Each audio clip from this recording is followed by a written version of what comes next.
Thomas Walker froze mid-step, the syringe of oxytocin trembling in his bloodied hand as the male lion's roar shook the savanna air. It wasn't supposed to happen like this. Luna's eyes rolled back in agony, her massive body convulsing as blood pooled beneath her heaving flanks. Sarah gasped behind him, medical kit clattering to the ground as she stumbled backward, the approaching shadow of the male lion stretching ominously across the dry grass. Dr. Jefferson's warnings echoed in Thomas's mind.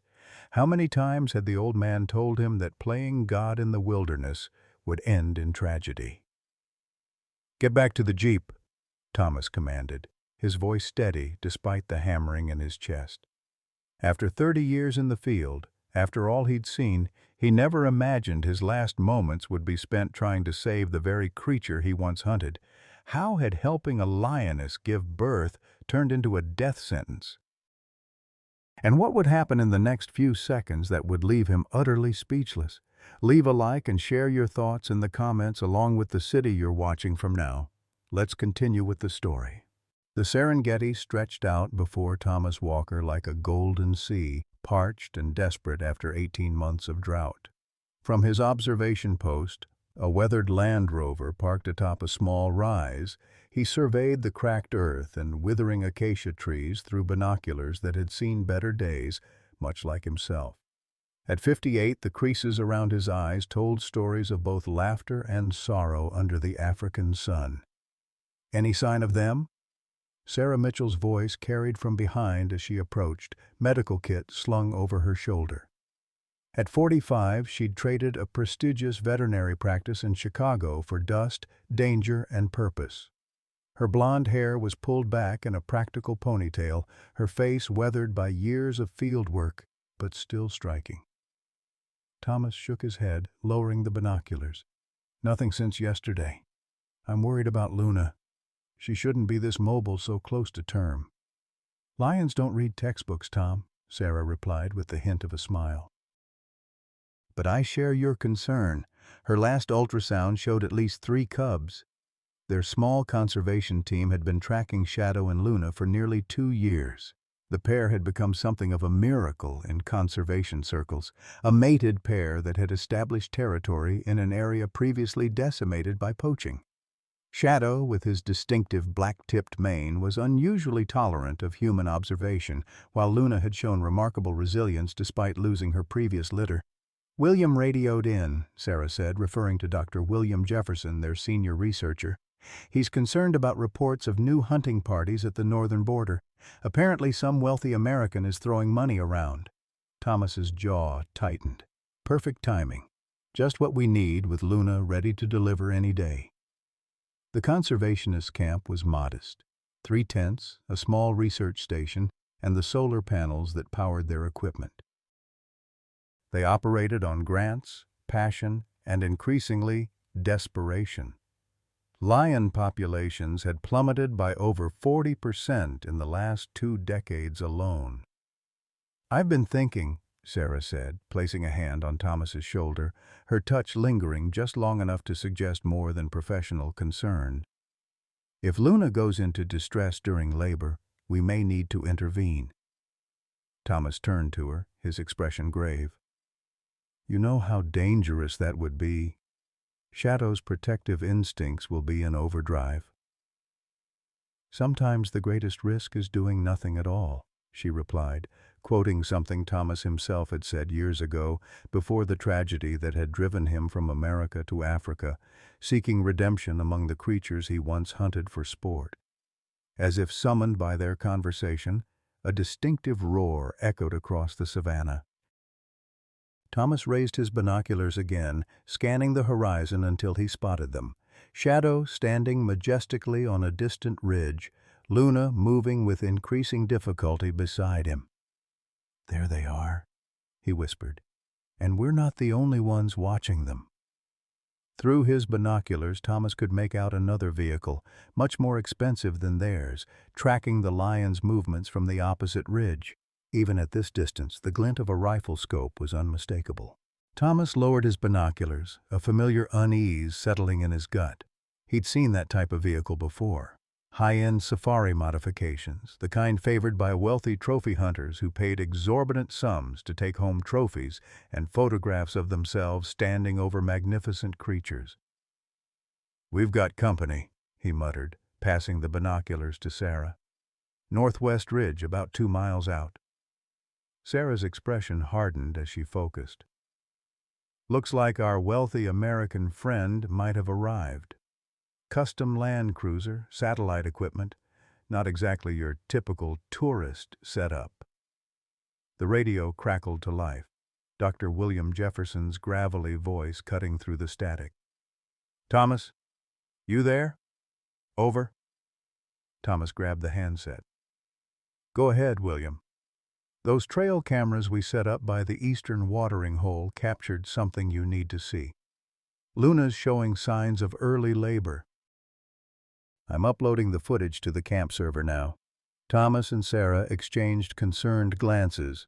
Luna wasn't due for at least another week, based on their best estimates. Early labor in these conditions, with water sources dwindling and poachers circling, could spell disaster. "We're heading back now," Thomas replied. "Keep an eye on that hunting party if you can. Over." The drive back to camp was tense, the Land Rover bouncing over the uneven terrain as Thomas navigated the fastest route. Sarah gripped the dashboard, her mind already running through potential complications and treatments. "If she's in early labor, we might need to prepare for the worst," she said. "Premature cubs have a lower survival rate, especially with this drought." Thomas nodded grimly. "And if Shadow gets separated from her during the birth, other predators could move in. Not to mention our friends with the rifle, Doctor." William Jefferson waited for them outside the research tent, his tall frame stooped with age but his eyes still sharp beneath bushy white eyebrows. At 72, he'd devoted his life to studying African wildlife, particularly lions. The respect he commanded among both conservationists and local communities had opened doors for their small team that would have otherwise remained shut. "Come see this," he said without preamble, leading them inside to the computer station. The footage from the trail camera showed Luna pacing restlessly around the watering hole, her swollen belly hanging low. She would stop occasionally, sides heaving, before resuming her nervous circuit. Shadow remained nearby, unusually attentive, even bringing her a portion of their recent kill, behavior rarely documented among lions. "She's definitely in the early stages," Sarah confirmed, studying Luna's movements with a professional eye. "But something's not right. See how she keeps stretching her hindquarters. That positioning suggests discomfort beyond normal pregnancy." "Could be a breech presentation," William suggested. "Or one of the cubs might be particularly large."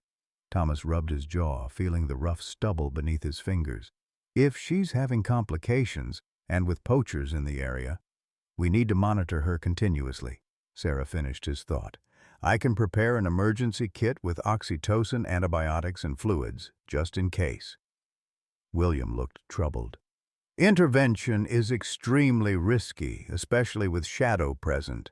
Male lions have been known to kill cubs that aren't theirs. What do you think he'd do to humans interfering with his mate?" Thomas understood William's concerns.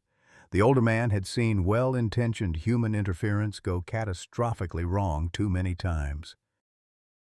But Thomas had also witnessed Shadow's unusual behavior, his seemingly higher-than-average intelligence and tolerance for human presence. "We'll observe first," Thomas decided. "Set up a blind near their territory. If intervention becomes necessary, we'll tranquilize Shadow only as a last resort." As they formulated their plan, a dusty pickup truck approached the camp, bearing the logo of the Serengeti National Park Authority. Thomas recognized the driver, James Okafor, chief ranger and an old friend. "We've got problems," James announced without greeting as he stepped from the vehicle. "Robert Hunter checked into Savannah Lodge 3 days ago. Ring any bells?" Thomas felt his blood run cold. "The Texas oil magnate? The one who donated $1 million to anti-conservation politicians last year? James nodded grimly. The very same. Officially, he's here for wildlife photography. Unofficially, my sources say he's after a specific trophy, a black-maned lion. Sarah's face paled. Shadow. Hunter lost his daughter to a lion attack 30 years ago in a private game reserve, William added quietly. He's had a vendetta against the species ever since. Thomas turned away, fighting to control his anger. Men like Hunter disgusted him, using personal tragedy as justification for destruction.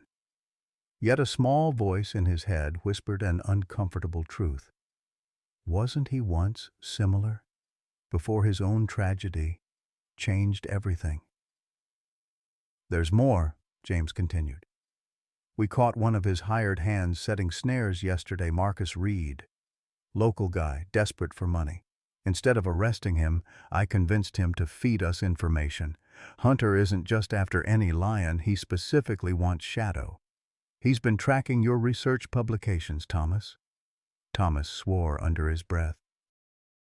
Their team published their findings in conservation journals, always careful to mask exact locations, but someone with Hunter's resources could connect the dots. We need to move Luna, Sarah insisted. Find her a safer territory for the birth. William shook his head. Moving a lioness in active labor would be catastrophic. She's chosen her birthing ground already. That's why she's circling the eastern watering hole. It's defensible, has water, and offers shade. As they debated their options, another set of images appeared on the computer screen, real-time footage from the cameras. Luna had collapsed by the water's edge, her contractions now visibly racking her powerful frame. Shadow paced anxiously nearby, occasionally nuzzling her or looking around vigilantly. She's in active labor, Sarah said, already reaching for her medical kit. This isn't early anymore, it's happening now. Thomas made a swift decision. James, can you run interference with Hunter? Keep him occupied at the lodge somehow? The ranger nodded. I'll arrange a routine inspection of his permits and equipment. Might buy you a few hours. William, coordinate from here. Keep the satellite tracking active and alert us if Hunter or his men move toward the eastern sector.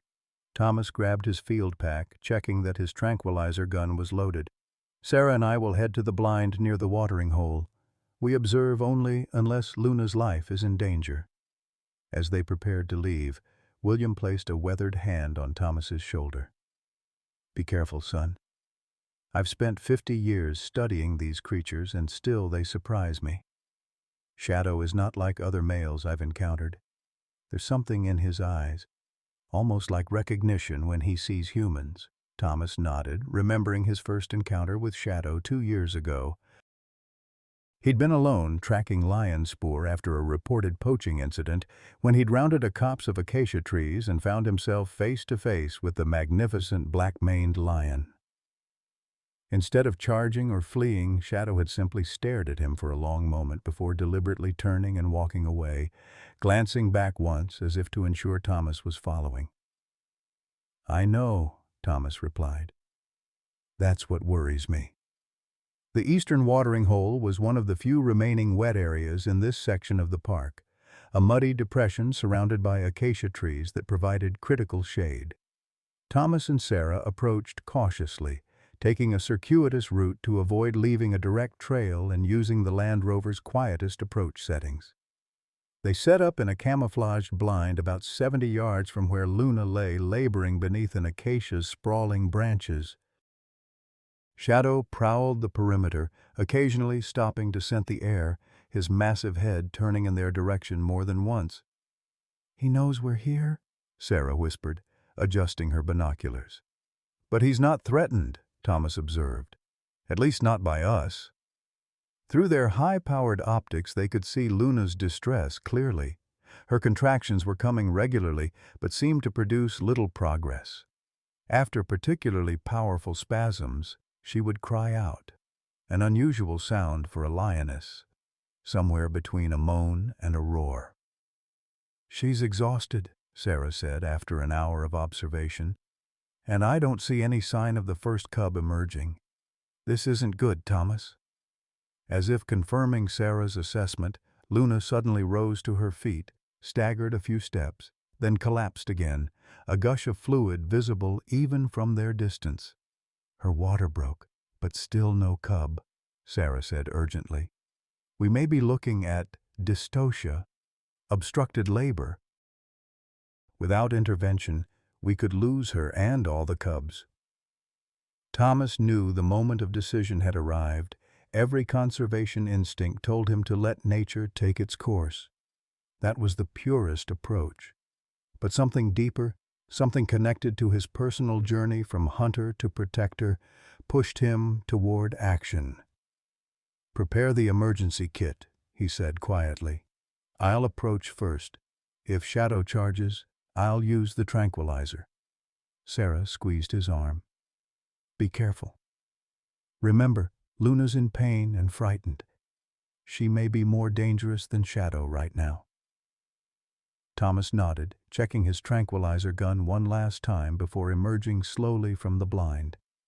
He moved deliberately, making no sudden movements, keeping his body language open and non-threatening, techniques he'd developed over decades of wildlife encounters.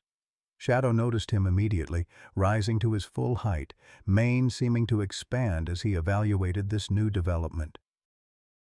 Thomas froze, maintaining eye contact but not staring directly or aggressively at the lion. "Easy, big fellow," Thomas murmured. "I'm here to help." To his amazement, Shadow held his ground, but didn't charge. Instead, the lion looked from Thomas to Luna and back again, as if assessing the situation with an almost human comprehension. Taking this as tentative acceptance, Thomas continued his slow approach, speaking softly the entire time. Behind him, he could hear Sarah emerging from the blind, medical kit in hand. They were 30 yards from Luna when the distant sound of an engine shattered the tense quiet. Shadow's head whipped toward the noise, a deep growl rumbling from his chest. Thomas didn't need binoculars to recognize the custom Land Cruiser cresting the distant ridge. Robert Hunter had found them. "Get back to the blind," Thomas hissed to Sarah, his eyes never leaving Shadow. The male lion had gone rigid, his attention split between the approaching vehicle and the humans near his mate. Luna let out another pained cry, her powerful body contorting with a contraction that still produced no cub. Sarah hesitated. "Thomas, she needs help now. If we wait, if Hunter sees us, he'll have all the excuse he needs to open fire." Thomas cut her off. "Go. I'll try to lead Shadow away and draw Hunter off." Before Sarah could protest further, Thomas began moving laterally, away from Luna, hoping Shadow would follow him rather than charge Sarah. The male lion watched him intently, muscles rippling beneath his tawny coat, black-tipped mane framing his massive head like a crown. The distant Land Cruiser had stopped on the ridge. Through his peripheral vision, Thomas could make out the silhouette of a man raising binoculars. The radio at Thomas's hip crackled. "Thomas, William here. Hunter's got a rifle. Satellite imaging confirms 2 other vehicles approaching from the north. Over." There was no time to respond. Shadow suddenly roared, a sound so powerful it seemed to vibrate through Thomas's bones, and charged, not at Thomas or Sarah, but toward the distant Land Cruiser. "He's protecting his territory," Sarah gasped. "Thomas, this is our chance." Without further hesitation, they rushed to Luna's side. The Lioness was too exhausted to resist as Sarah quickly examined her, gloved hands gently probing. "It's as I feared," Sarah confirmed, reaching for her medical kit. "The first cub is breech. It's stuck in the birth canal." She looked up at Thomas, her expression grave. "I need to manipulate it. Hold her head, talk to her. Try to keep her calm." Thomas knelt by Luna's massive head, placing a gentle hand on her heaving flank. Her amber eyes, filled with pain and fear, locked onto his. "Easy, girl," he murmured. "We're trying to help you." In the distance, Shadow had stopped halfway to the land cruiser, seeming to realize he'd left his vulnerable mate. He turned back, torn between defending against the intruders and protecting Luna. "Whatever you're going to do, do it fast," Thomas urged Sarah. "Shadow's coming back." Sarah worked with swift efficiency, applying lubricant and carefully reaching into the birth canal. Luna growled weakly but didn't resist. "I've got the cub's hindquarters," Sarah announced. "I need to rotate it. There!" With a final manipulation, something gave way and Luna's body contracted powerfully. A tiny, wet bundle emerged into Sarah's waiting hands. A lion cub, eyes still closed, barely larger than a house cat. "It's alive," Sarah confirmed, quickly clearing mucus from the cub's mouth and nose. The tiny creature let out a feeble mewl, its miniature paws flexing. Luna responded instantly to the sound, struggling to lift her head. Sarah carefully placed the cub near its mother's face. The lioness began licking it vigorously, the instinctive cleaning that would stimulate the newborn's breathing and circulation. Thomas allowed himself a moment of wonder at the tiny miracle before remembering their precarious situation. Shadow was returning at a run, and the land cruiser had begun descending the ridge toward them. "Second cub's coming," Sarah announced, her hands again supporting Luna as another contraction began. This one proceeded more naturally, and within minutes a second cub emerged, slightly smaller than the first, but equally perfect. Thomas's radio crackled again. "Thomas, you've got company. Hunter's vehicle is 3 minutes out, and he's called his other men in. Whatever you're doing, finish it now." Shadow was less than 100 yards away, his pace increasing as he caught the scent of the newborn cubs. Behind him, dust clouds marked the approach of Hunter's land cruiser. "One more?" Sarah said, her voice tense as she monitored Luna's contractions. "I can feel it, but it's not moving properly." Thomas stood, positioning himself between the approaching threats and Sarah. He raised his tranquilizer gun, knowing it would be useless against humans but might buy them time with Shadow. "Thomas Walker," a voice called out through a megaphone from the approaching vehicle. "Step away from those lions. You're interfering with a legal hunting expedition." Thomas didn't move. "There's nothing legal about hunting a lioness in labor, Hunter," he shouted back. The land cruiser stopped about 50 yards away. A tall, weathered man in his 60s emerged, rifle in hand. Robert Hunter looked exactly like his photographs, silver-haired, tanned, with the confident bearing of someone used to getting his way. "I've got permits," Hunter called back, approaching slowly with his rifle held ready, but not aimed. "And you're breaking a dozen regulations right now." Shadow had stopped his advance, caught between Luna and the new human threat. The magnificent lion's sides heaved, his amber eyes calculating. "This is Luna's third cub," Sarah called out to Thomas, ignoring the standoff. "It's larger than the others and—" She broke off as Luna let out a particularly distressed cry. "I think it's stillborn. It's not moving." Thomas felt his heart sink. They'd risked everything for these cubs, and to lose one now seemed a cruel twist of fate. But he couldn't focus on that, not with Hunter approaching and Shadow poised to attack. "You need to leave, Hunter," Thomas said firmly. "This lioness is part of a protected research program." Hunter's weathered face twisted in a bitter smile. "I'm not here for the female," he said, his Texas drawl pronounced. "I want the male, the one you call Shadow, the one with the black-tipped mane." Shadow growled, as if understanding he was being discussed. The standoff had reached a critical point. Shadow would either retreat to Luna or charge Hunter. Either way, violence seemed inevitable. "Why Shadow specifically?" Thomas asked, trying to buy time. Behind him, he could hear Sarah working to save the third cub, her voice a soothing murmur to Luna. Hunter's expression darkened. "You wouldn't understand." "Try me," Thomas challenged. "I've got a tranquilizer gun pointed at a 300-pound predator and a laboring lioness behind me. I've got time." Something flickered in Hunter's eyes. surprise, perhaps, or reluctant respect. 30 years ago, my daughter Amanda was killed by a lion at a private reserve in South Africa, he said flatly. Black-tipped mane, just like your shadow. I've hunted every one I could find since then. So this is revenge? Thomas asked incredulously. For something that happened 3 decades ago? Justice, Hunter corrected. That's what Amanda deserves. Thomas felt a flash of empathy despite himself. He understood the power of loss, how it could warp a person's perspective. Hadn't his own past been shaped by similar pain? I lost someone too, Thomas said quietly. My wife, Elizabeth. Cancer, not a lion. But I understand grief. Hunter's expression didn't soften. Then you know it never really ends. Now step aside. Behind Thomas, Sarah let out a gasp of surprise. Thomas! The third cub! It's alive! It's breathing! That moment of distraction was all it took. Shadow charged, not at Hunter but at Thomas, covering the distance between them in a blur of tawny muscle and black mane. Thomas barely had time to raise his tranquilizer gun before Shadow was upon him, knocking him to the ground. He braced for the killing bite, for massive jaws to close around his throat.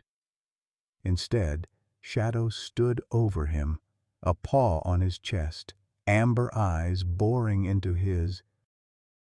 The lion's hot breath washed over Thomas's face, but the fatal bite didn't come. Hunter raised his rifle, taking aim at Shadow's exposed flank. Don't move, Walker, he commanded. I've got a clean shot. No! Thomas shouted, still pinned beneath Shadow's massive weight. He's not attacking me. And strangely, it was true. Shadow was holding Thomas down, but not with killing intent. It felt almost like protection. The realization hit Thomas with stunning force. Shadow wasn't attacking him. He was shielding him from Hunter's rifle. A memory surfaced, one Thomas had buried deep. Years ago, before his conservation work, he'd been on a hunting expedition in this same region. He'd wounded a young male lion but couldn't bring himself to finish the kill. Instead, he'd watched the injured animal limp away into the brush, a decision that had marked the beginning of his transformation from hunter to conservationist. That lion had had distinctive markings, the beginnings of a black-tipped mane. "Lower your weapon, Hunter," Thomas said, his voice steady despite his racing heart. "This lion could have killed me a dozen times over. He's choosing not to." Hunter didn't move, his rifle still trained on Shadow. "You've lost your mind, Walker. That's a wild predator." "He's more than that," Sarah called out, still kneeling beside Luna and the cubs. "Look at what's happening here. Have you ever seen behavior like this?" Hunter's eyes flicked from Shadow to Luna, to the tiny cubs now nursing at her side. Something in his expression shifted, confusion replacing certainty. "My daughter loved lions," he said suddenly, his voice lower. "That's why she was at that reserve. She wanted to study them, like you people." Thomas saw an opening, a crack in Hunter's armor. "Then honor her by watching, not killing," he urged. "See what we're witnessing here, something almost no one has ever documented." Shadow chose that moment to step away from Thomas, backing toward Luna while maintaining his protective stance. Thomas slowly sat up, keeping his movements deliberate and non-threatening. "I've spent 30 years hunting these animals," Hunter said, his rifle lowering slightly. "I've convinced myself they're just mindless killers." "They're far more complex than that," Thomas replied, cautiously rising to his feet. "Just as humans are more than any single action or moment." Hunter's radio crackled, and a voice with a local accent came through. "Mr. Hunter, we're in position on the North Ridge. Do you want us to take the shot?" Thomas tensed, realizing Hunter's other men must have arrived with long-range rifles.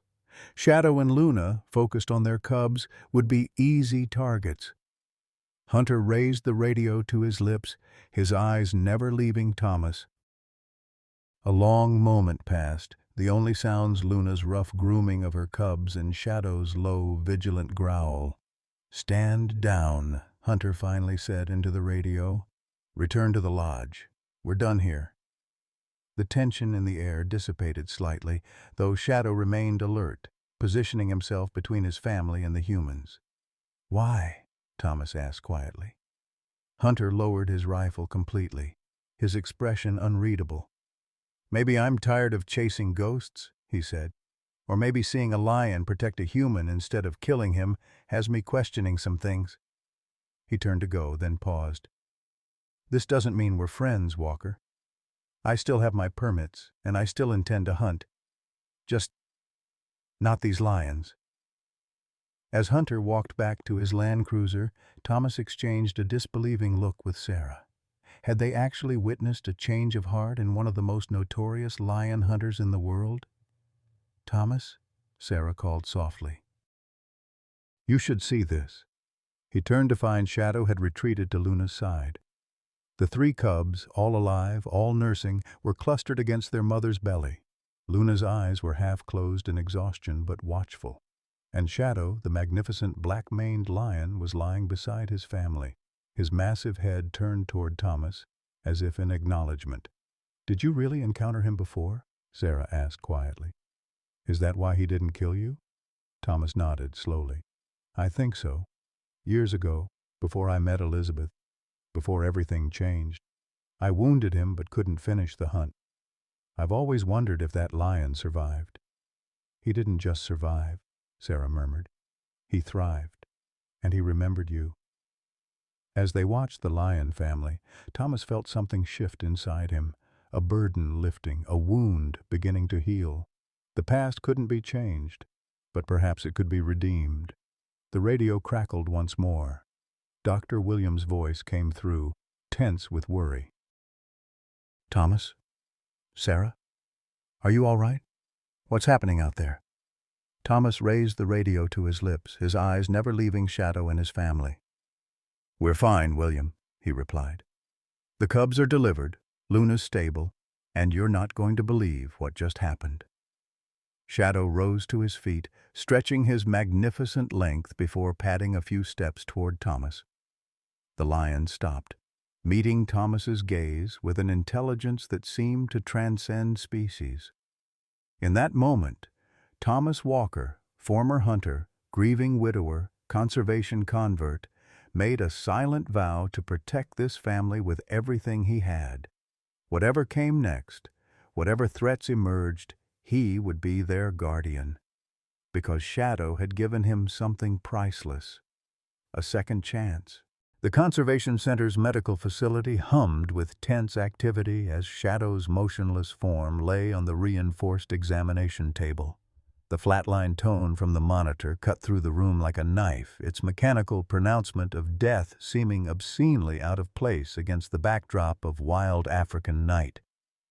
"No," Thomas whispered, his weathered hands trembling as he placed them on Shadow's massive chest. "Not like this," Sarah continued, working frantically, refusing to accept the lion's death. "Manual compressions," she ordered, her voice tight with emotion. "Now, Thomas!" Thomas began chest compressions, applying steady pressure to Shadow's ribcage, feeling the unnatural give beneath his hands. Luna's distressed moans grew louder despite her sedation, as if she understood exactly what was happening to her mate. "Come on," Thomas urged through gritted teeth. "Your family needs you." Hunter stood frozen in the doorway, his face ashen in the harsh lighting. The man who had dedicated decades to hunting lions now watched in stunned silence as these conservationists fought desperately to save one. "Epinephrine?" Sarah called, preparing a large syringe. "Direct cardiac injection. It's our last chance." She positioned the long needle over Shadow's chest, her hands steadier than her voice. "Continue compressions until I say stop." Thomas maintained the rhythm, his own heart pounding with grief and adrenaline. The cubs' mewling had intensified, their instinctive distress calling to something primal in everyone present. "Stop!" Sarah commanded, and Thomas immediately lifted his hands. With practiced precision, Sarah drove the needle directly into Shadow's heart, depressing the plunger to deliver the emergency medication. For a terrible moment, nothing happened. The monitor continued its monotonous flat line. Shadow remained motionless. Then, a single beep, followed by another. Irregular at first, then steadier. "We've got a heartbeat," Sarah announced, her voice breaking with relief. "It's weak, but it's there." Thomas sagged against the vehicle wall, exhaustion overwhelming him. He reached out to rest his hand on Shadow's flank, feeling the subtle rise and fall that signaled the lion was breathing again. "Doctor." William rushed in, having prepared the clinic's advanced life support equipment. "How is he?" "We lost him for nearly 2 minutes," Sarah replied, not taking her eyes off the monitor. "He's back, but he's far from stable." "And Luna?" Dr. William asked, moving to check on the lioness and her cubs in the adjacent enclosure. "Better than Shadow, but still critical," Thomas answered. "The smallest cub is struggling with respiratory issues." As the medical team worked to stabilize both adult lions, Thomas stepped outside for a moment, the cool night air a shock against his sweat-soaked skin. The stars stretched across the African sky, indifferent to the life-and-death struggle taking place below. Hunter appeared beside him, his weathered face unreadable in the darkness. "I've spent 30 years believing these animals were nothing but mindless killers," he said quietly. "Beasts that took my daughter from me." Thomas was too drained to feel anger. "And now?" Hunter shook his head slowly. "I don't know anymore. That lion was willing to die protecting his family, and you were willing to risk your life to save his." He paused. "My Amanda would have been on your side, not mine. I see that now." The night passed in a blur of constant monitoring, medication adjustments, and moments of tense uncertainty. By dawn, Shadow had stabilized enough that Dr. William cautiously upgraded his condition from critical to serious.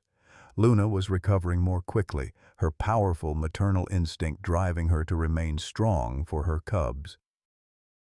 James arrived with the first light, bringing news that the poachers captured during the confrontation were providing valuable information. "They're talking about Dragovich's entire operation," he reported. "International wildlife trafficking, exotic animal parts, endangered species. This could bring down a major ring." "And Dragovich himself?" Thomas asked. James shook his head.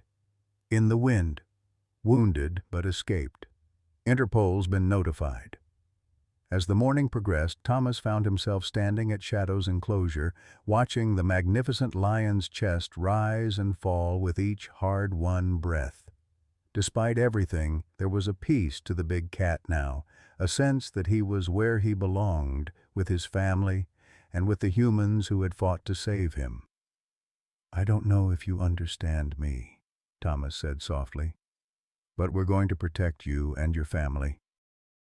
Just like you protected us." Shadow's amber eyes opened slightly at the sound of Thomas's voice, that same intelligent gaze fixing on him with unexpected recognition.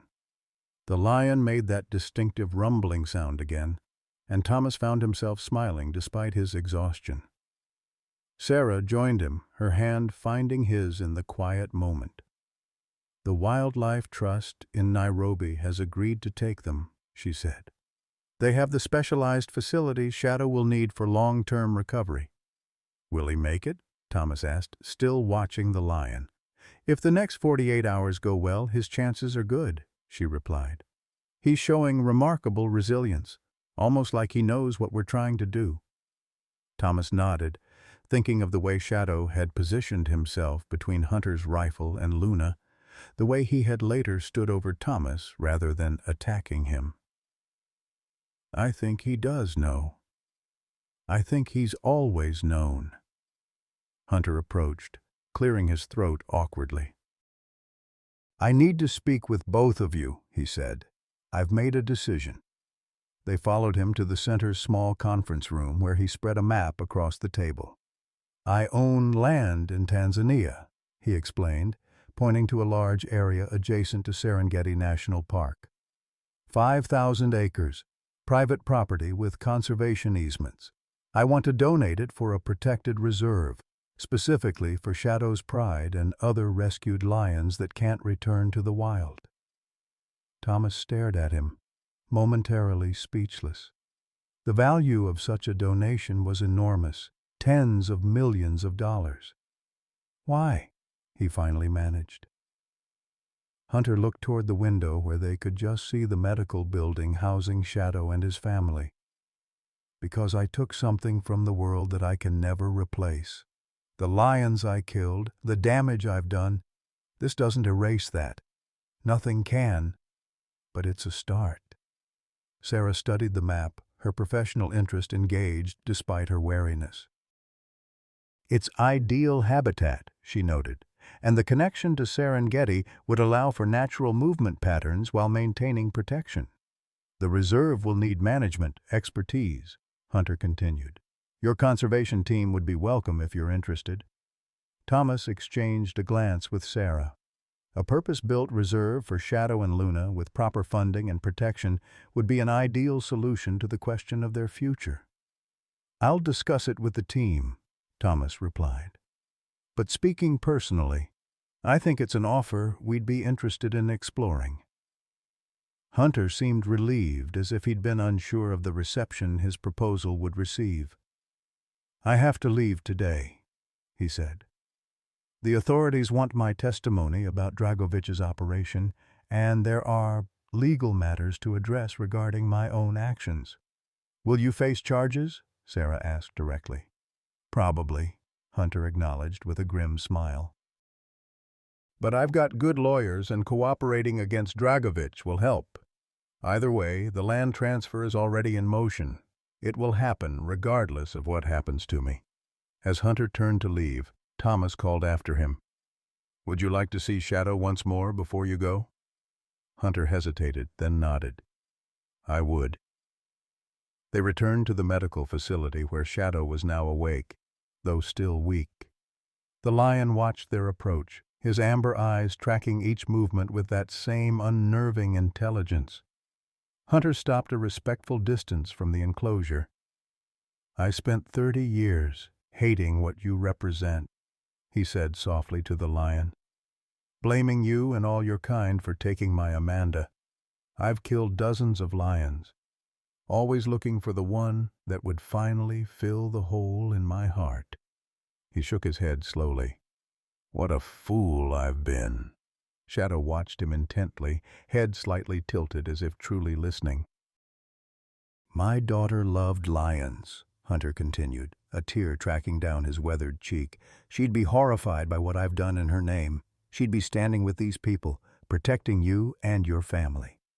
To everyone's amazement, Shadow moved closer to the enclosure barrier, his movement labored but deliberate.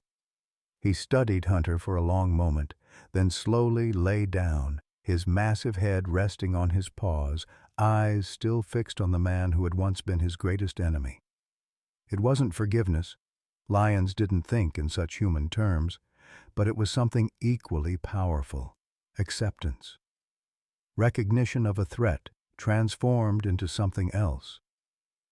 "I don't deserve this," Hunter whispered. "It's not about deserving," Thomas said quietly. "It's about choosing to be better, to do better. Shadow understands that better than most humans." After Hunter departed, preparations began for transferring Shadow, Luna, and their cubs to the Nairobi Wildlife Trust. The specialized transport would arrive the following day, equipped with medical monitoring systems and staffed by expert wildlife veterinarians. That evening, Thomas sat alone beside Shadow's enclosure, the facility quiet except for the soft sounds of the lion family. Luna had been allowed limited contact with Shadow, their enclosures connected by a protected passageway that she could navigate while keeping the cubs safe. "You know," Thomas said conversationally to Shadow, "when I was a younger man, I hunted lions, too. Not like Hunter. I was a guide, not a trophy hunter. But I participated in it, made my living from it." Shadow's ears twitched, his amber eyes half-lidded but attentive. "Then one day, I wounded a young male lion, black tips just starting to show in his mane." Thomas's voice grew softer. "I tracked him, found him suffering, should have finished the kill, but I couldn't do it. Something in his eyes stopped me. I walked away, left him to live or die on his own terms." Shadow rumbled that distinctive sound, neither growl nor purr. "That was the last hunt I ever led," Thomas continued. "I became a conservationist instead. Always wondered what happened to that lion." He studied Shadow's distinctive black-tipped mane, the old scar barely visible beneath the fur on his flank. "I think I might finally know." Sarah found him there hours later, dozing in the chair beside Shadow's enclosure. The lion was awake, watching over Thomas just as Thomas had watched over him. "Come on," she said gently, touching his shoulder. "You need real sleep. Tomorrow's going to be challenging." Thomas nodded, rising stiffly. He placed his hand briefly against the enclosure, and Shadow responded by touching his nose to the same spot on the other side of the barrier. "We're going to get you somewhere safe," Thomas promised. "You and your family." As he turned to leave, Sarah's hand found his again, their fingers intertwining naturally.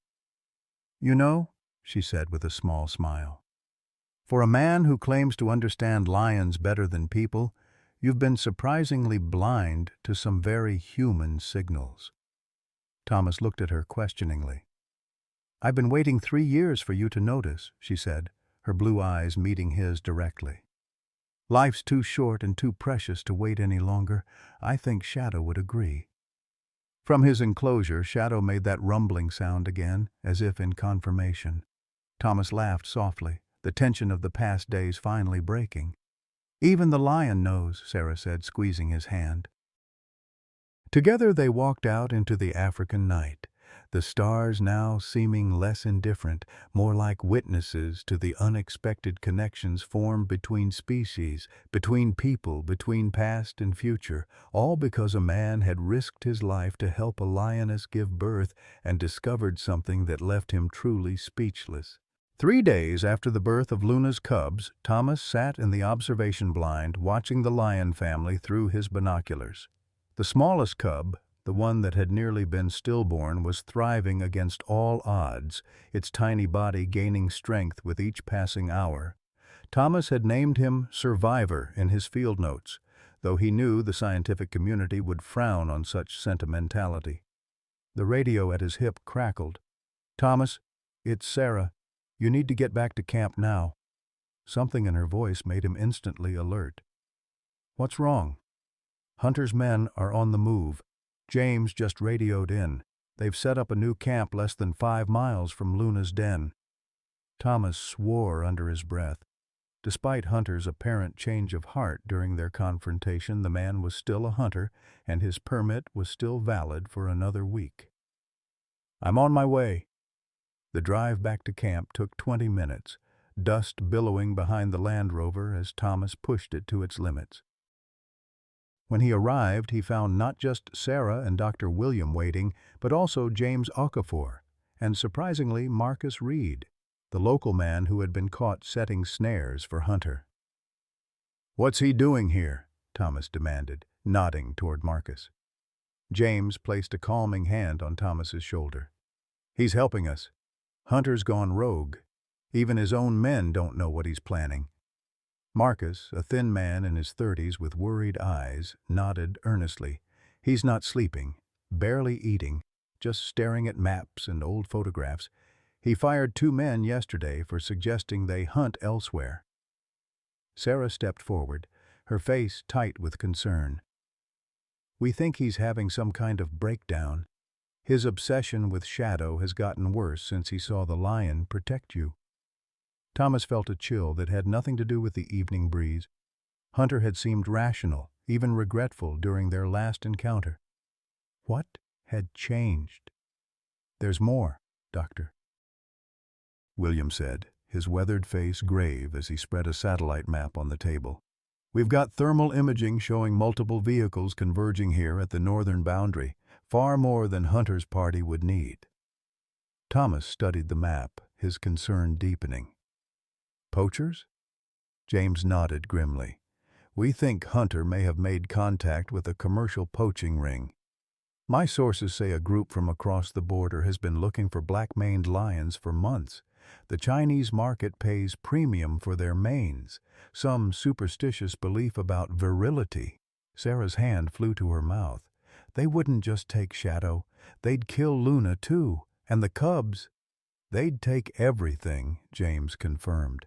"And with the drought forcing animals toward the few remaining water sources, they could do massive damage in a single night." Thomas felt rage building inside him. After all they'd been through to help Luna deliver her cubs safely, after the connection he'd formed with Shadow, the thought of poachers slaughtering the lion family was unbearable. "What do we have for defense?" he asked, his voice dangerously quiet. "3 rangers including myself," James replied. "Tranquilizer guns, flare pistols. We're not equipped for a confrontation with armed poachers." "I can help," Marcus offered hesitantly. "I know where they plan to enter the park. Hunter showed me the maps." The group fell silent, weighing their limited options. The nearest significant ranger reinforcements were hours away, and the poachers could strike at any time. "We need to move Luna and the cubs," Thomas decided. "Find them a safe location until we can get proper backup." Sarah shook her head. "The cubs are only 3 days old, Thomas. Moving them now could kill them. And Luna would resist. She's chosen that den for specific reasons. The drought has limited her options." "Then we bring the fight to Hunter," Thomas said grimly. "Confront him directly before he can link up with the poachers." Dr. William looked troubled. "And if he doesn't back down—" "We have no legal authority to stop him from hunting, Thomas. His permits are valid regardless of our personal feelings." Thomas paced the length of the tent, frustration building. They were conservation scientists, not soldiers. They had dedicated their lives to studying and protecting wildlife, not confronting armed poachers or unhinged trophy hunters. The satellite phone rang, breaking the tense silence. James answered, his expression growing increasingly concerned as he listened. "Understood. Keep your distance and report any movement." He hung up and turned to the group. "One of my rangers spotted Hunter heading toward Luna's den. Alone. He's on foot, carrying a rifle, moving fast." Thomas didn't hesitate. "I'm going after him." "Sarah, prepare the medical kit, the full emergency supplies. If Luna or the cubs are injured, we'll need everything." "I'm coming with you," Sarah insisted, already reaching for her bag. "Me too," Marcus said, surprising everyone. "I need to make this right." James handed Thomas a handheld radio with a longer range than his usual equipment. "Take this. I'll coordinate with headquarters for backup, but it'll be at least 3 hours before significant help arrives." As they prepared to leave, Dr. William pulled Thomas aside. "Be careful, son. Men like Hunter, when they're desperate, they're unpredictable. And there's something you should know about Shadow." Thomas paused. "What?" "I've been reviewing old research files. 10 years ago, there was a study on lion cognition, testing recognition and memory in captive-born lions later released to the wild. One of the test subjects was a young male with unusual markings. Black-tipped mane, Thomas guessed. William nodded. The study was controversial. Some claimed the researchers formed unnatural bonds with the lions, but the results were remarkable. The lions demonstrated long-term memory, recognition of specific humans years later, and even apparent gratitude toward those who had treated them well. You think Shadow was part of that study? I think it explains his unusual behavior. His protection of you wasn't random, Thomas. Whether from your encounter years ago or from some earlier human interaction, that lion recognizes you. The implications were staggering, but Thomas had no time to process them fully. We need to move. Now. The setting sun cast long shadows across the savannah as Thomas, Sarah, and Marcus approached Luna's den in the Land Rover. They stopped a quarter-mile away, cutting the engine to avoid alerting Hunter to their presence. "We'll approach on foot from here," Thomas whispered, checking his tranquilizer gun. "Stay low and quiet." They moved through the tall grass in single file, Thomas leading, Sarah behind him with the medical kit, and Marcus bringing up the rear. The evening air was hot and still, the usual sounds of the savannah muted as if the wildlife sensed the impending confrontation. As they neared the stand of acacia trees that sheltered Luna's den, Thomas held up a hand, stopping their advance. Through his binoculars he could make out a figure crouched on a ridge overlooking the den.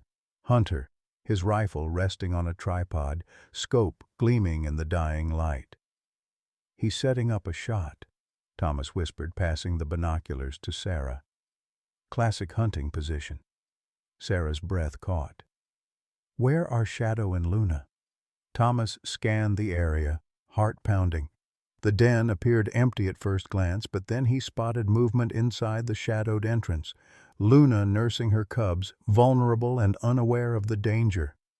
"Luna's in the den with the cubs," he reported. No sign of Shadow. That was troubling. Shadow had barely left his family's side since the birth, maintaining a vigilant patrol around the den. If he was absent now, it could mean he'd been drawn away. Or worse.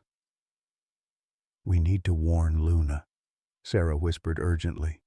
"If she senses danger, she'll move the cubs deeper into the den." Marcus pointed to their left. Movement in the grass. "Is that Shadow?" Thomas swung his binoculars in that direction and felt his blood freeze. Not one, but 3 men were moving stealthily through the grass, approaching the den from the opposite side. They carried not hunting rifles, but military-style weapons with the unmistakable silhouettes of poachers. "Hunter's not alone," Thomas whispered. "He lied to his own men. Those are professional poachers."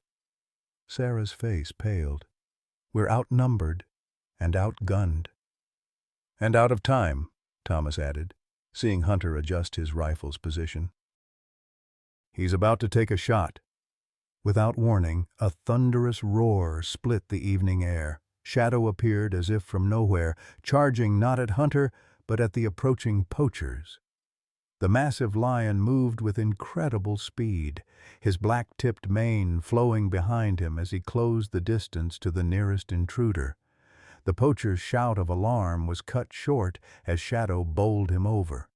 The other men opened fire, their silenced weapons making dull thudding sounds in the twilight. Hunter swung his rifle toward the commotion, momentarily distracted from his original target. "Now!" Thomas shouted, abandoning stealth. "Sarah, get to Luna! Marcus, with me!" They broke cover, racing across the open ground.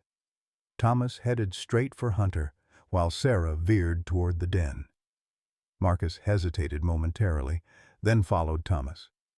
Hunter spotted them coming and swung his rifle in their direction.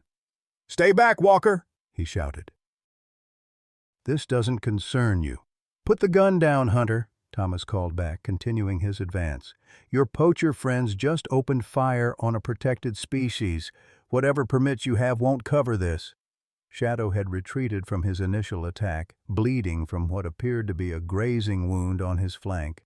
The poachers were regrouping, their weapons now trained on the lion as he circled back toward the den, intent on protecting his family.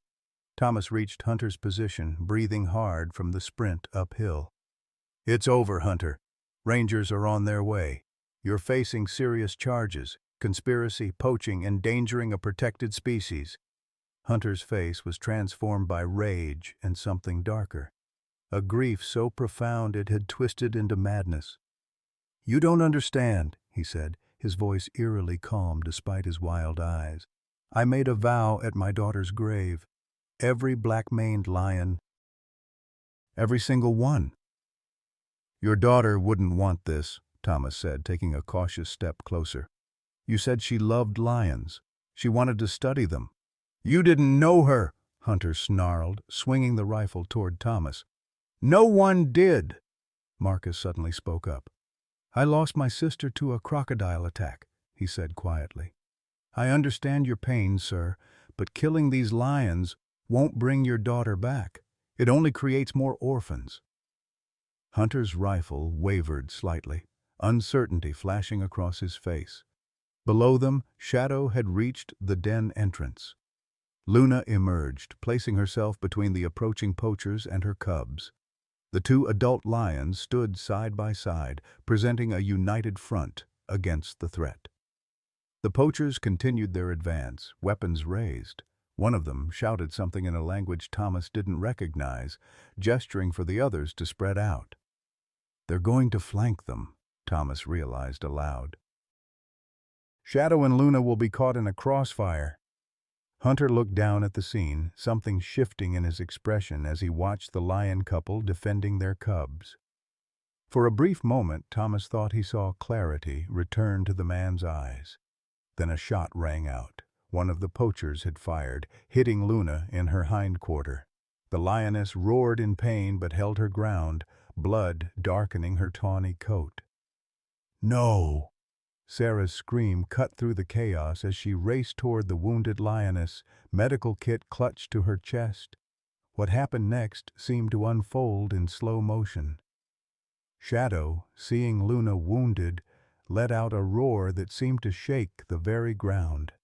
He charged the poachers with reckless abandon, a fury of fang and claw. The men fired wildly, bullets kicking up dust around the charging lion. Thomas watched in horror as Shadow took another hit but kept coming, slamming into the poacher who had shot Luna. The man went down beneath hundreds of pounds of enraged predator. The other poachers turned their weapons on Shadow, preparing to fire point blank at the vulnerable lion. Then a single, powerful gunshot cracked across the savanna. One of the poachers fell, clutching his leg. Another shot, and a second poacher's weapon was knocked from his hands. Thomas turned in shock to see Hunter, rifle braced against his shoulder, methodically targeting the poachers, not to kill, but to disable. "Get to your lioness, Walker," Hunter shouted, chambering another round. "I've got these bastards." Thomas didn't wait for a second invitation. He sprinted down the slope toward Sarah, who had reached Luna's side and was already examining her wound. The lioness was growling in pain, her eyes wild with fear and rage, but she allowed Sarah's touch. Shadow had backed away from the fallen poacher who lay motionless on the ground. The lion was bleeding from multiple wounds, his magnificent mane matted with blood, but he remained standing, positioning himself between the remaining threats and his family. "Luna's hit, but it's not immediately life-threatening," Sarah reported as Thomas reached her. "Through and through on her right flank. I need to clean it and administer antibiotics." The radio at Thomas's hip crackled with James's voice. "Thomas, backup is inbound. ETA 15 minutes. What's your situation?" "We've got wounded lions, wounded poachers, and a standoff," Thomas replied tersely. "Hunter is helping us, I think." "Helping?" James sounded incredulous. "Just get here fast," Thomas answered, turning his attention back to the scene before him. The remaining poacher was backing away, hands raised, as Hunter kept him covered from the ridge. Shadow was swaying on his feet, blood dripping steadily from his wounds. "Sarah, Shadow's hurt badly," Thomas said urgently. "We need to treat him now or we'll lose him." Sarah looked up from Luna, her face paling as she took in Shadow's condition. "I need to stabilize Luna first. The cubs are still dependent on her. If we lose her, we lose all of them." Thomas made a quick decision. "I'll help Shadow. Tell me what to do." Sarah glanced at the medical kit, quickly sorting through supplies. pressure bandages on any wounds you can reach, injectable antibiotics, the pre-filled syringe with the blue cap, and the tranquilizer, half-dose only, to calm him enough for treatment. Thomas gathered the supplies, his heart pounding. Shadow was a wild predator, wounded and defensive. Approaching him now was incredibly dangerous, regardless of their past encounters. But as Thomas cautiously moved toward the injured lion, Shadow's amber eyes tracked him without hostility. The massive cat was breathing heavily, sides heaving with the effort, but he made no move to retreat or attack. "Easy, big guy," Thomas murmured, keeping his movements slow and deliberate. "I'm trying to help you, just like before." To his amazement, Shadow lowered himself to the ground, his legs seemingly giving out beneath him. The lion lay on his side, eyes still fixed on Thomas, a low rumble emanating from his chest. Not quite a growl, something almost like a groan of pain. Thomas knelt beside the magnificent animal, feeling an overwhelming sense of déjà vu. Years ago, he had wounded this same lion and walked away. Now he had a chance to heal instead of harm. "I need to touch you," Thomas said softly, knowing Shadow couldn't understand his words but hoping his tone would convey his intent. "This will hurt, but it will help." With trembling hands, Thomas began applying pressure bandages to the worst of Shadow's wounds, a deep gash on his shoulder and what appeared to be a bullet graze along his rib cage. The lion flinched but didn't lash out, his amber eyes never leaving Thomas's face.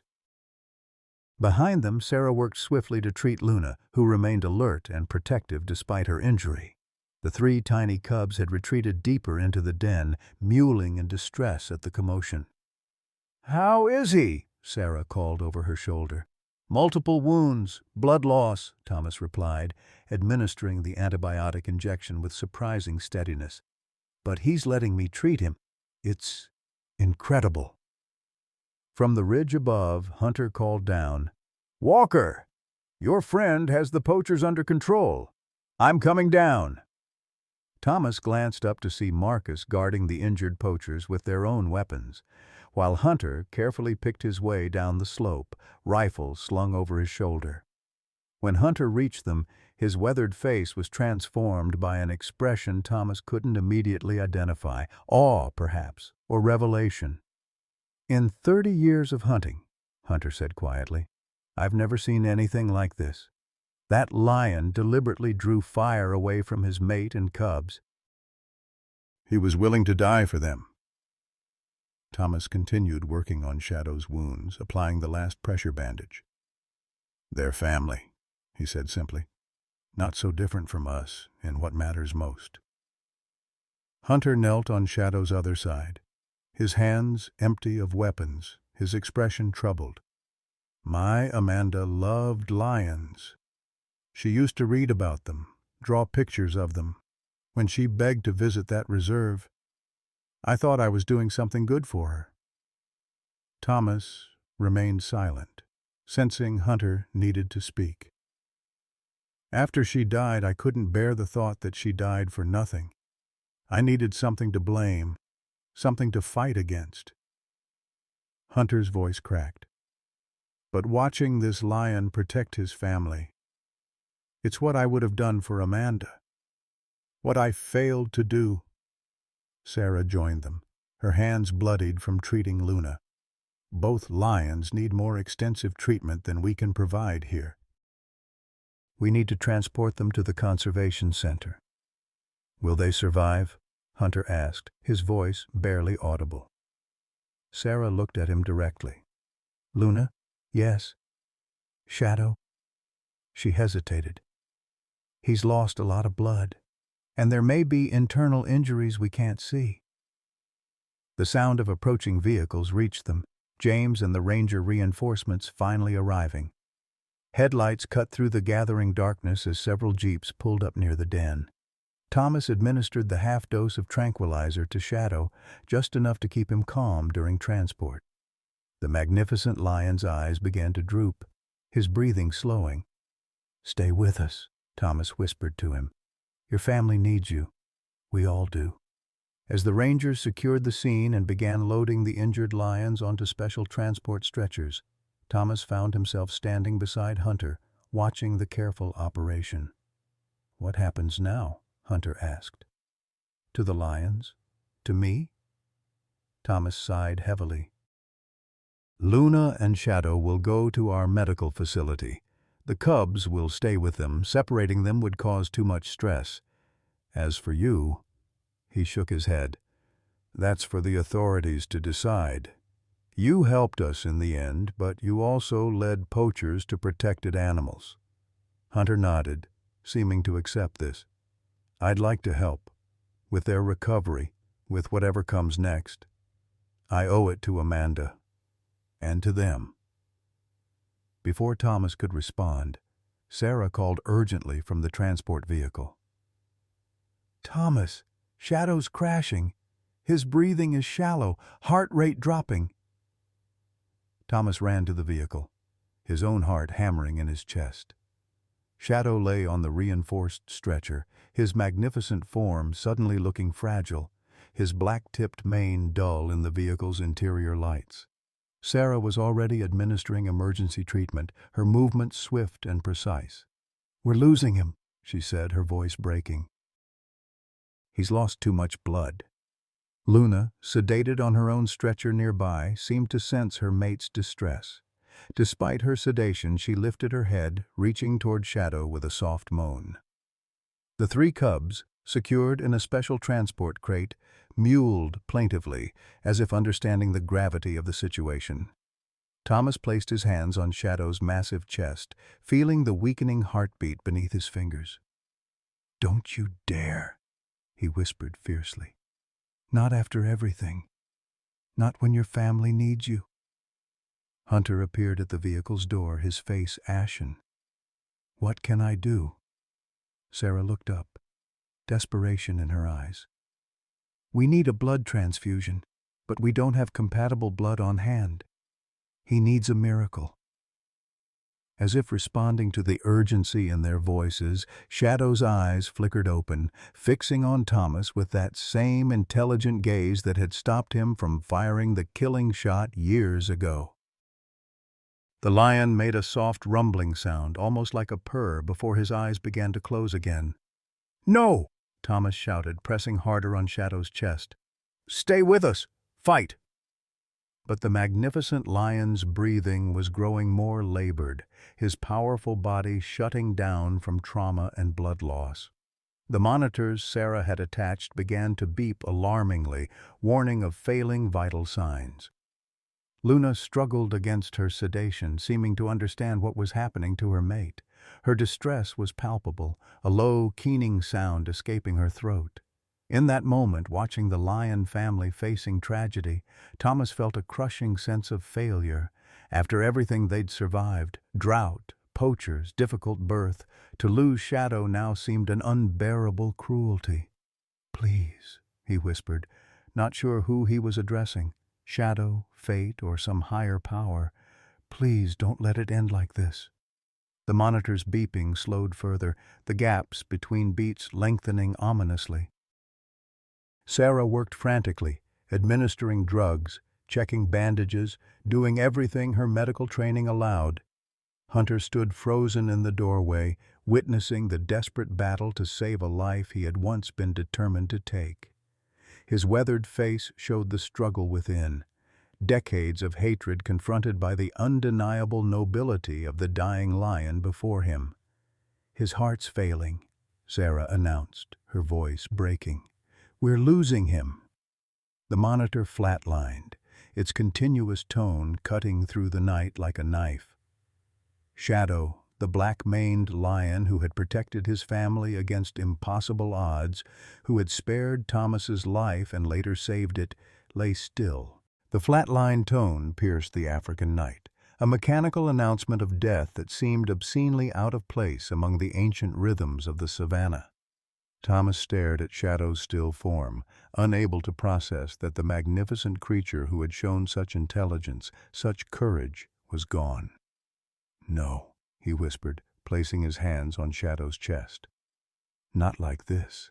Sarah continued working, refusing to accept defeat. "Manual compressions," she ordered, her voice tight with emotion. "Now, Thomas."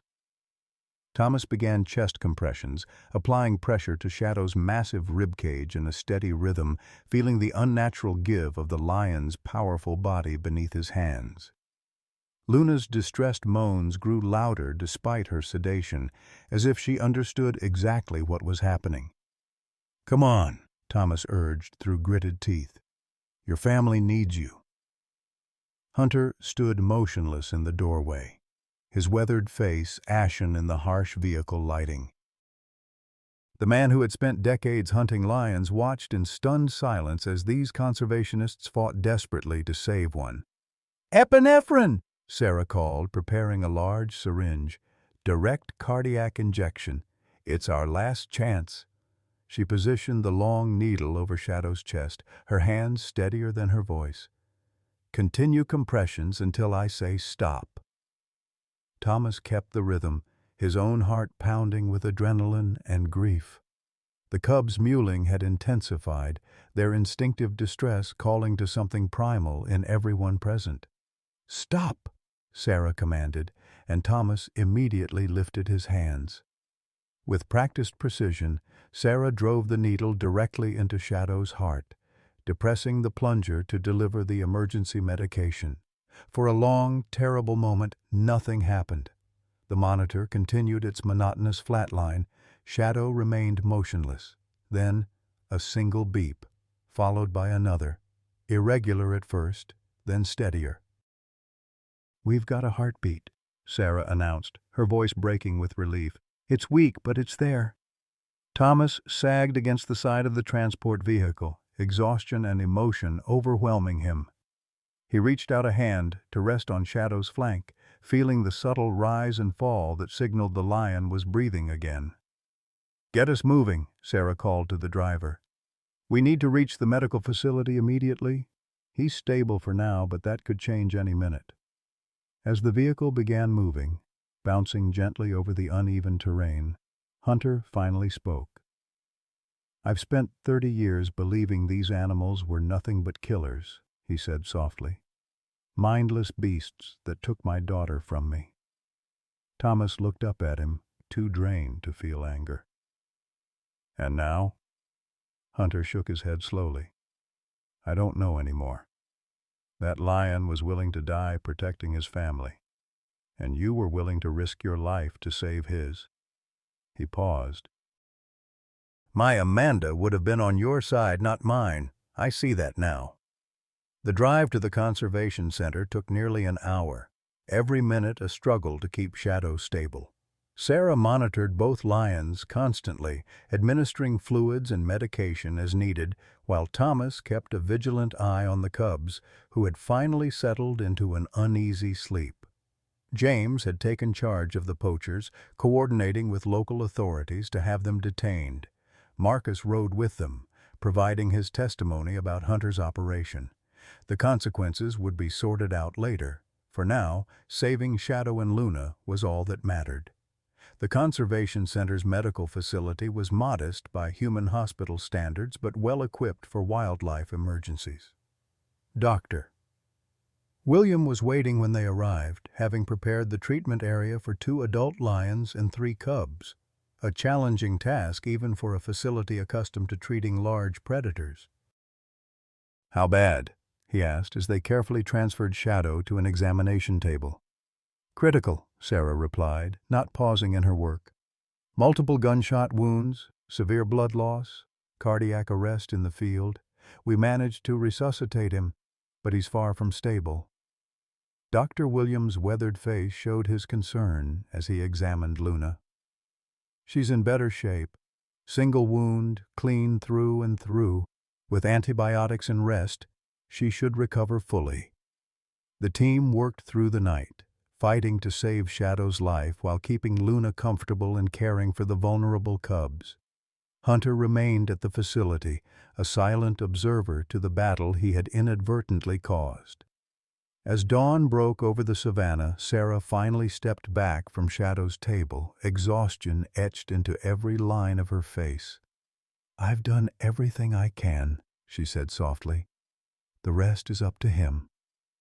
Thomas stood beside her, equally exhausted. Shadow lay on the reinforced table, connected to monitors and IV fluids, his magnificent body now bandaged and still.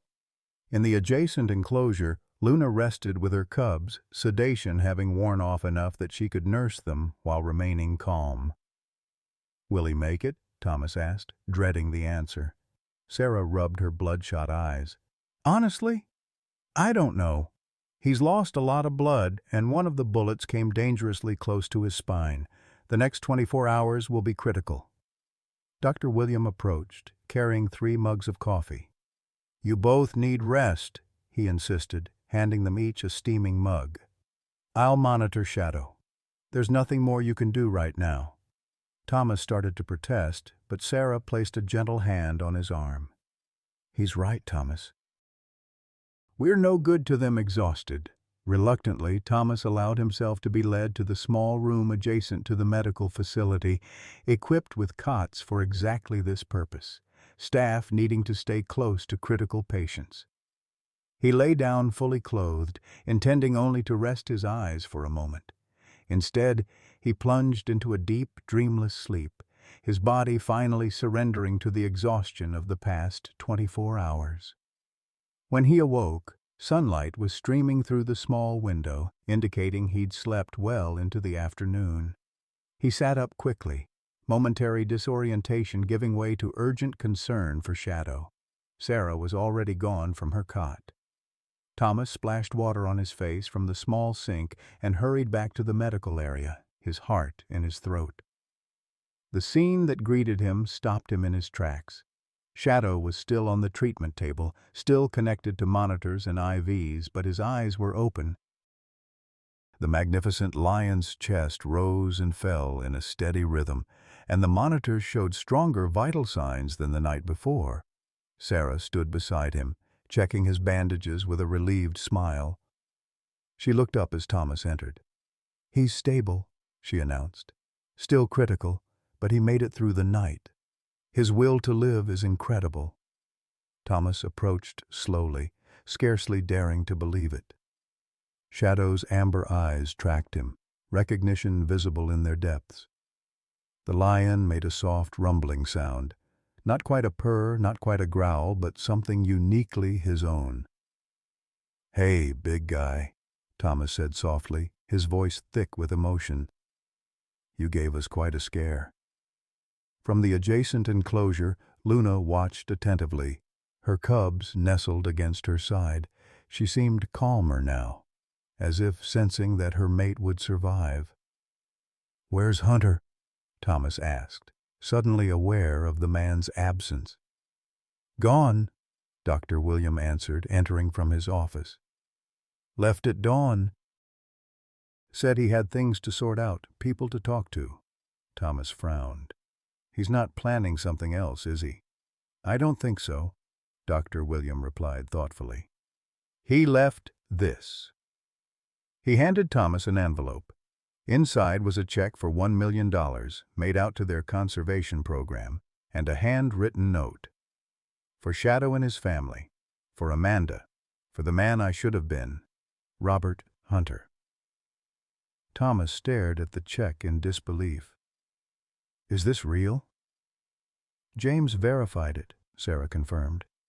"Hunter's wealth is legitimate, even if his actions weren't. This could fund our program for years." Before Thomas could process this unexpected development, a commotion outside drew their attention. James burst through the door, his expression urgent. "We've got a problem," he announced. "The poachers Hunter was working with. They're part of a much larger operation than we thought. And their boss is not happy about losing 3 men and a prize black-maned lion." Thomas's momentary elation evaporated. "What are you saying?" "I'm saying they're coming back," James replied grimly. My sources say they're gathering men and equipment as we speak. They know Shadow and Luna are here, and they're coming to finish what they started. Sarah paled. When? Tonight, most likely, under cover of darkness. Thomas looked at Shadow, still weak from his injuries, and Luna with her vulnerable cubs. The conservation center had minimal security. It was a scientific facility, not a fortress. We need to evacuate, Dr. William said immediately. Move the lions to the main government wildlife facility in Nairobi. James shook his head. No time. The roads aren't safe. They'll have people watching. And Shadow can't be moved again so soon. The stress alone could kill him. Thomas felt a cold determination settle over him. After everything they'd been through, after nearly losing Shadow once, he would not allow poachers to take these lions. Then we make a stand, he said quietly. Here, tonight. Sarah looked at him in disbelief. With what? We're scientists, Thomas, not soldiers. We have 3 rangers, including James, tranquilizer guns, and flare pistols. They'll have automatic weapons and who knows what else. We have one thing they don't, Thomas replied, looking at Shadow. We're fighting for family. The hours that followed were a flurry of activity. James contacted every ranger and conservation officer within 50 miles, but with the chronic underfunding of wildlife protection, reinforcements would be limited and slow to arrive. Marcus volunteered to stay, his knowledge of the poachers' tactics potentially valuable. They transformed the conservation center into a makeshift fortress, barricading windows, creating defensive positions, establishing a perimeter of motion sensors salvaged from research equipment. Dr. William worked tirelessly to stabilize Shadow enough that he could be moved to the most secure room, a concrete-walled storage area at the center of the facility. Luna and her cubs were placed in the same room, in a separate enclosure that would keep the cubs safe, but allow Luna to see Shadow.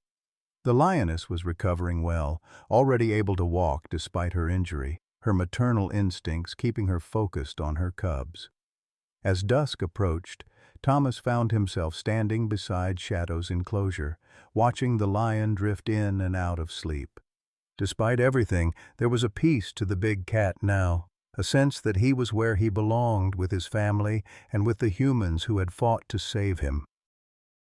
I don't know if you understand me, Thomas said softly, but we're going to protect you and your family tonight, just like you protected us. Shadow's amber eyes opened, fixing on Thomas with that same intelligent gaze that had haunted him for years. The lion made that distinctive rumbling sound again, and Thomas found himself smiling despite the danger ahead. Sarah joined him, her face tense with worry. James says we should expect at least 10 men, heavily armed. The local police have been bribed to ignore any disturbance in this area tonight. Thomas nodded grimly. Typical, the same corruption that's decimating wildlife across the continent. Are we doing the right thing?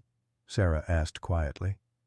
Risking human lives for lions, even ones as special as Shadow and Luna? Thomas considered the question seriously. We're not just protecting lions, he finally replied.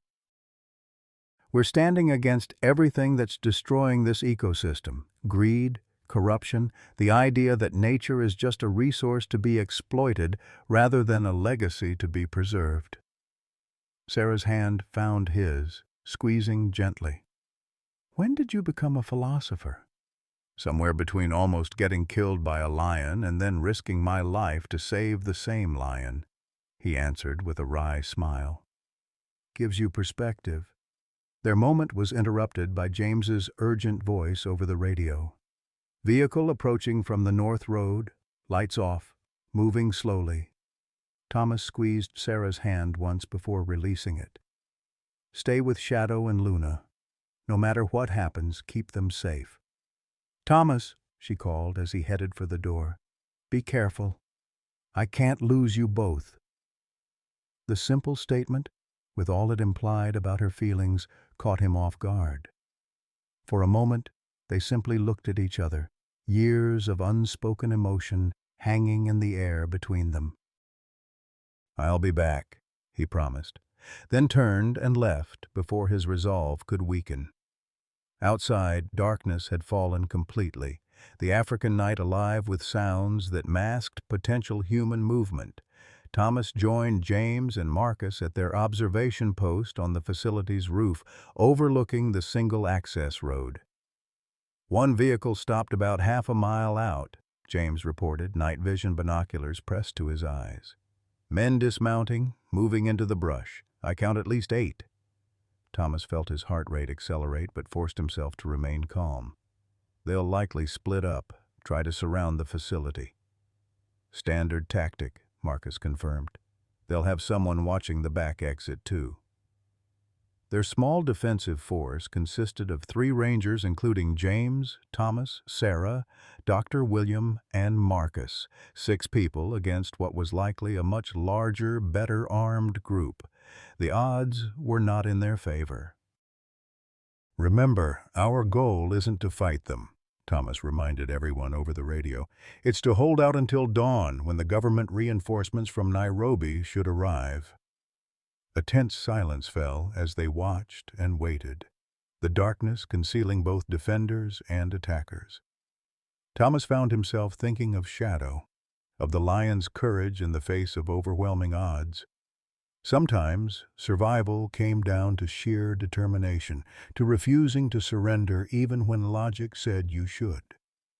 The first sign of attack came as a whispered warning from one of the Rangers posted at the rear of the facility. Movement in the grass, approaching the back door.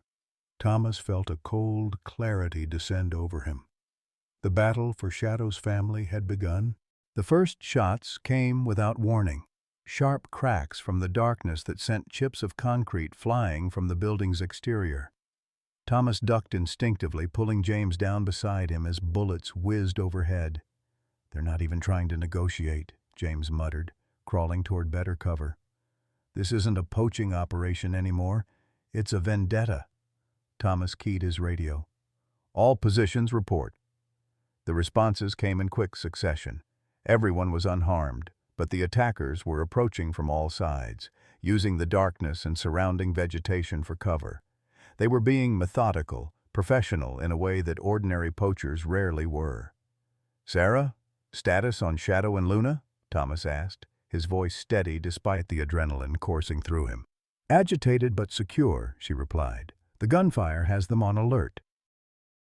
Luna's trying to move her cubs to the back of the enclosure." A sudden explosion rocked the night, and Thomas watched in horror as the facility's generator building erupted in flames. Within seconds, the lights throughout the conservation center flickered and died, plunging them into darkness broken only by the glow of the burning generator. "They're cutting our power," Marcus warned. "Standard tactic. Disable communications and visibility first." The backup generator kicked in automatically, but it powered only essential systems, the medical equipment keeping Shadow stable, emergency lighting in key areas, and their communications. "Thomas?" Dr. Williams' voice came over the radio, tense but controlled. "If they breach the main building, we'll need to move Shadow and Luna immediately. I prepared the transport vehicle in the internal garage." Thomas knew moving Shadow in his condition was dangerous, but letting him fall into the poacher's hands would be a death sentence. "Understood. Hold position until I give the word." From his vantage point, Thomas could see shadowy figures moving toward the main building, using the burning generator as a diversion. He counted at least 10 men, more than James had initially spotted. "They're making their move," he warned over the radio. "All positions prepare to engage. Remember, we're buying time, not trying to be heroes." The defenders responded with a coordinated volley of flare guns, illuminating the approaching attackers in harsh red light. The poachers scattered, momentarily disoriented by the sudden visibility and the risk of being identified. One of the Rangers fired the tranquilizer rifle and a poacher dropped, the powerful sedative taking effect almost instantly. But the others recovered quickly, returning fire with a ferocity that forced the defenders back into cover. "We can't hold them off like this," James said grimly, reloading his flare gun.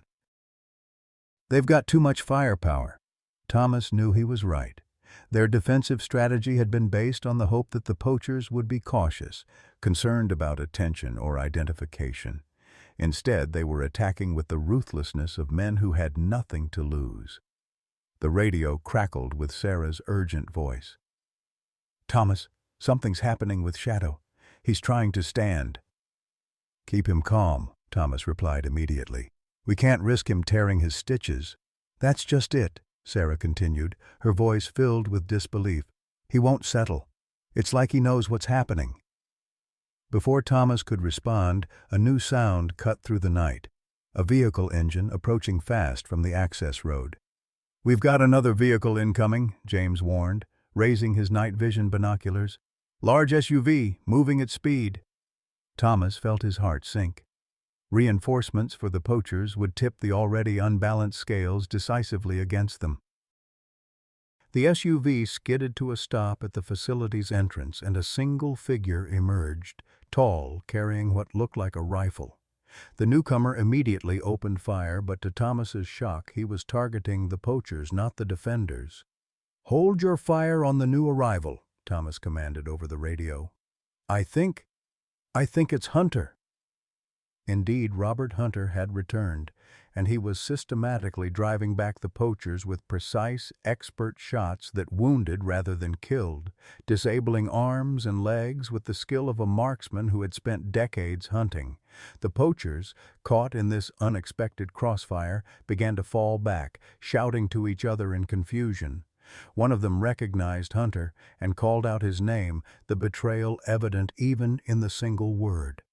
Taking advantage of the distraction, Thomas and James moved to a better position, coordinating with the other defenders to push back against the remaining attackers. "Walker!" Hunter shouted between shots. "Get to the Lions! Their leader's trying to circle around back." Thomas didn't question how Hunter knew this. He keyed his radio as he ran toward the main building. "Sarah, William, be on alert. Hostile potentially approaching your position." He reached the rear entrance just in time to see a large man in tactical gear attempting to force the door. Thomas didn't hesitate. He charged, tackling the man with a force born of desperation and rage. They went down hard, the poacher's weapon clattering away in the darkness. The man was powerfully built, trained in close combat. He threw Thomas off and scrambled for his knife, the blade glinting in the dim emergency lighting. "You're willing to die for animals?" the man snarled, circling Thomas with the practiced movement of a predator. "They're not just animals," Thomas replied, keeping his distance, looking for an opening. "They're family. Something you wouldn't understand." The man lunged, knife slashing dangerously close to Thomas's throat. Thomas blocked the attack but felt the blade slice across his forearm, hot pain followed by the warm wetness of blood. They grappled in the narrow hallway, each seeking advantage. The poacher was younger, stronger, but Thomas fought with the determination of a man protecting not just his own life but those he had sworn to save. A particularly vicious blow sent Thomas staggering back against the door to the secure room where Shadow and Luna were housed. He could hear Sarah inside, her voice tense as she spoke to someone on the radio. The poacher saw Thomas's momentary weakness and charged, knife raised for a killing blow. Thomas braced himself, knowing he couldn't avoid the attack in the confined space. The door behind him suddenly burst open with tremendous force, sending Thomas sprawling forward. A tawny blur launched past him, colliding with the charging poacher with the impact of a freight train. Luna, despite her injury, had somehow escaped her enclosure. The Lioness had the poacher pinned, her massive paws on his chest, teeth bared inches from his throat. The knife lay forgotten on the floor where it had fallen in the chaos. The man's eyes were wide with terror, his body frozen beneath the predator's weight. Luna did not bite, did not tear, she simply held him, a low growl rumbling continuously from her chest. Thomas scrambled to his feet, staring in disbelief at the scene before him. "Sarah?" he called, not taking his eyes off Luna and the poacher. Sarah appeared in the doorway, her face pale. She broke through the divider when she heard the fighting. I couldn't stop her. The cubs? Shadow? Safe. The cubs are hiding in the back corner. Shadow. She shook her head in amazement. He's standing. Watching. It's like he sent her to help you. The poacher whimpered as Luna's growl intensified, her amber eyes never leaving his face. Thomas approached cautiously, retrieving the fallen knife. Luna, he said softly.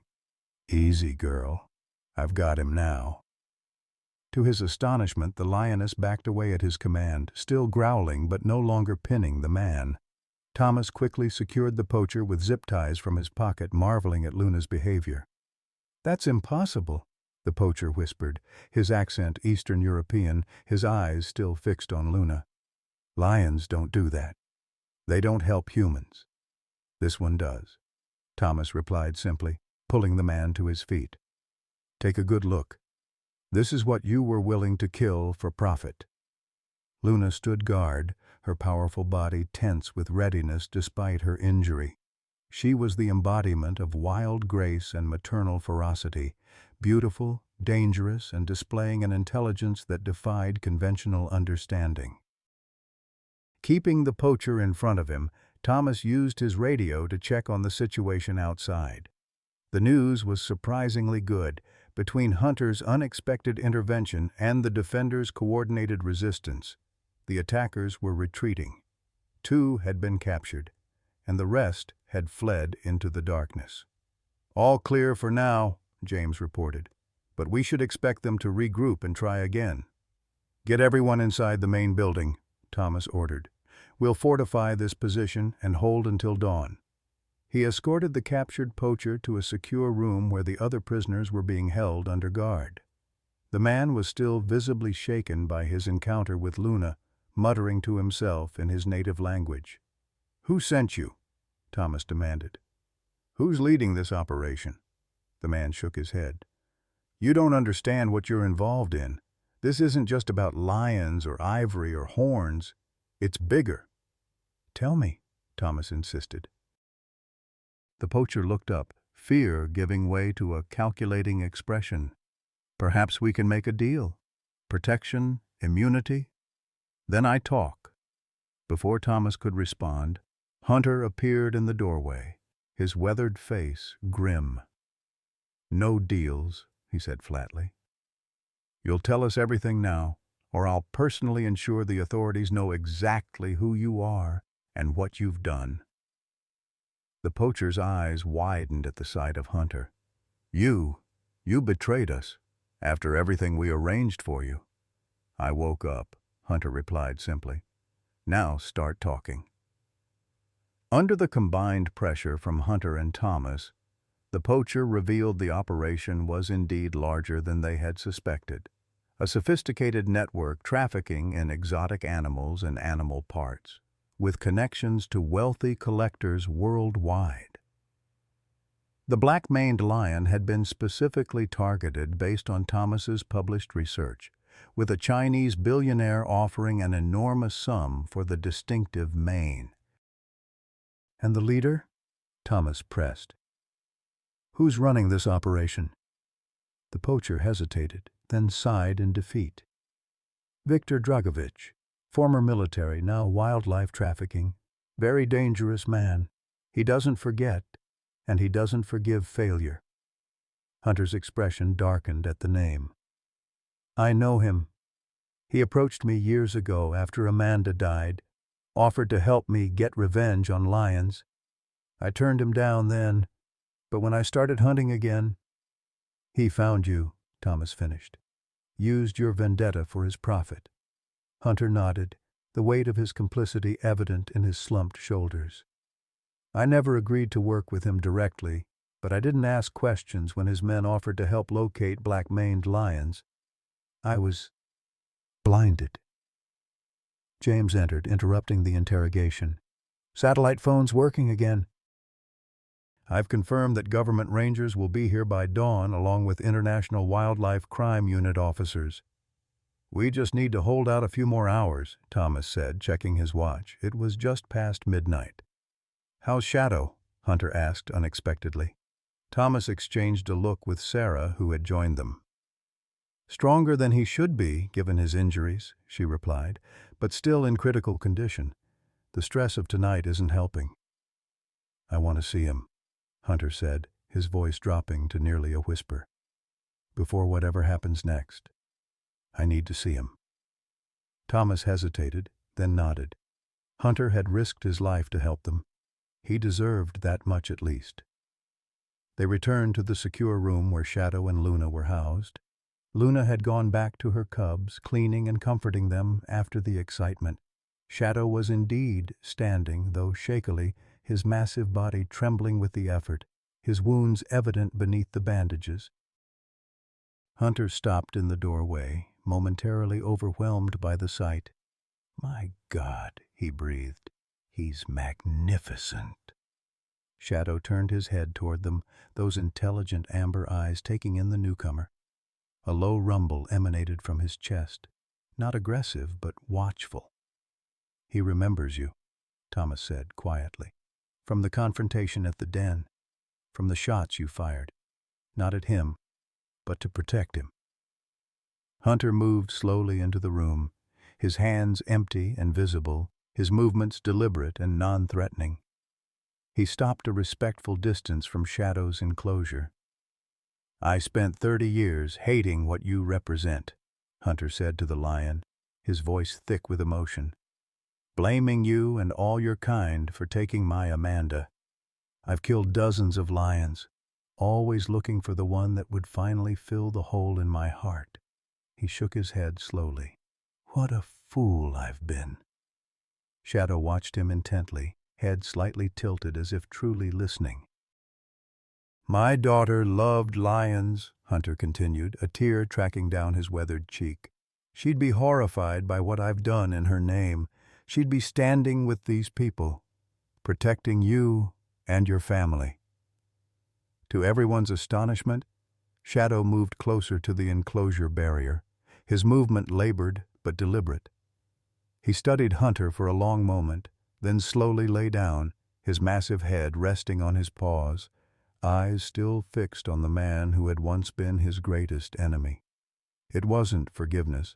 Lions didn't think in such human terms, but it was something equally powerful: acceptance, recognition of a threat transformed into something else.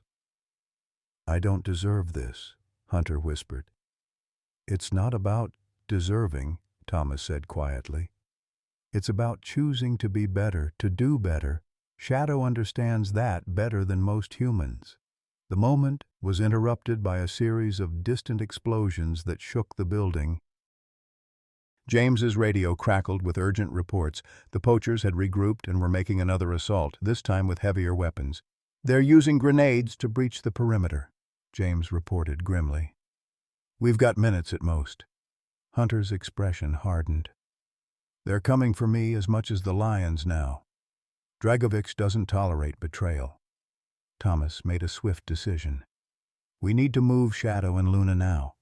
The transport vehicle in the garage is our best chance." Sarah looked alarmed. "Moving Shadow in his condition is dangerous," Thomas finished, "but not as dangerous as staying here." Dr. William, who had been monitoring Shadow's vital signs, reluctantly agreed. "The internal garage connects to the back road. If we can get them loaded and away before the main assault, they might have a chance." "Where would we take them?" Sarah asked. "I know a place," Hunter said unexpectedly. "A private reserve about 60 miles east of here. Secure, remote, with medical facilities. I donated to it years ago, before everything. They'd take them, no questions asked." Thomas studied Hunter's face, looking for deception and finding none. "Why would you help us now?" Hunter met his gaze steadily. "Because, for the first time in 30 years, I can hear my daughter's voice clearly, and she's telling me this is right." Another explosion, closer this time, made the decision for them. "Let's move," Thomas ordered. "Sarah, William, prepare Shadow for transport. James, coordinate our defensive retreat. Hunter, you're with me. I need details on this reserve.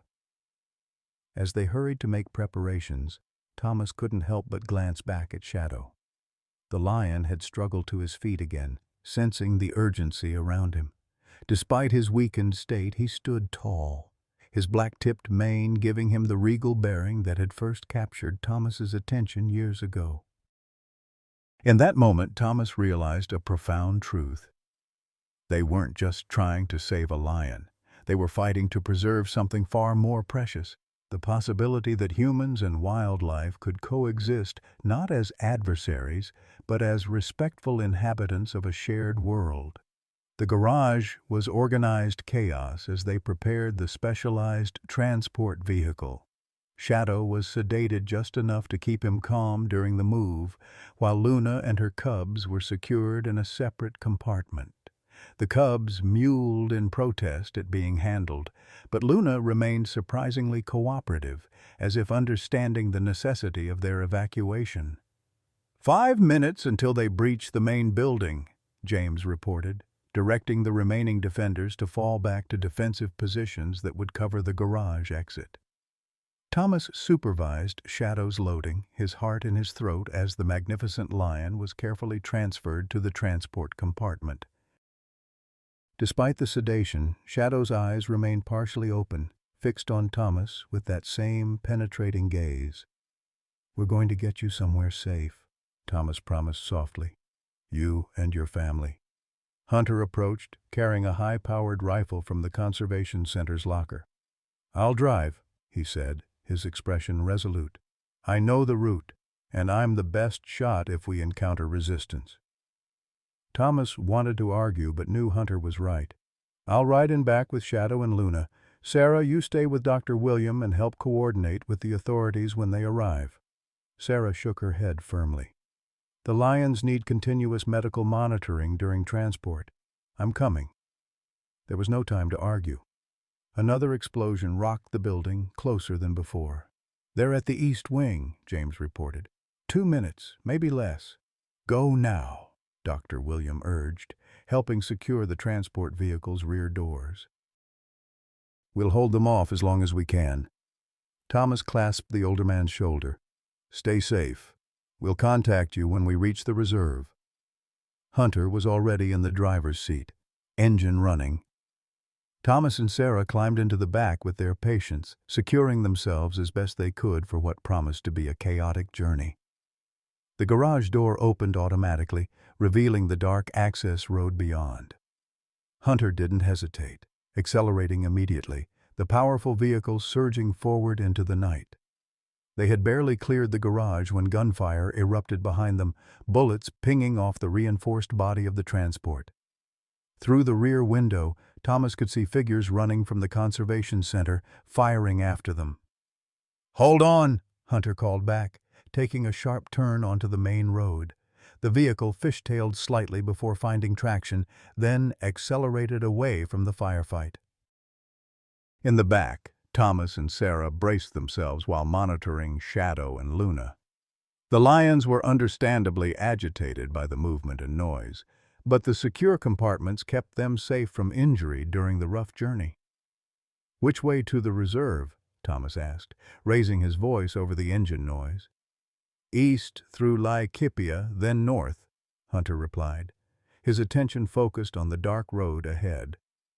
"About 2 hours at normal speeds, but we need to assume they'll follow once they realize we've escaped with the lions." Thomas checked the satellite phone they'd brought, relieved to find it had signal.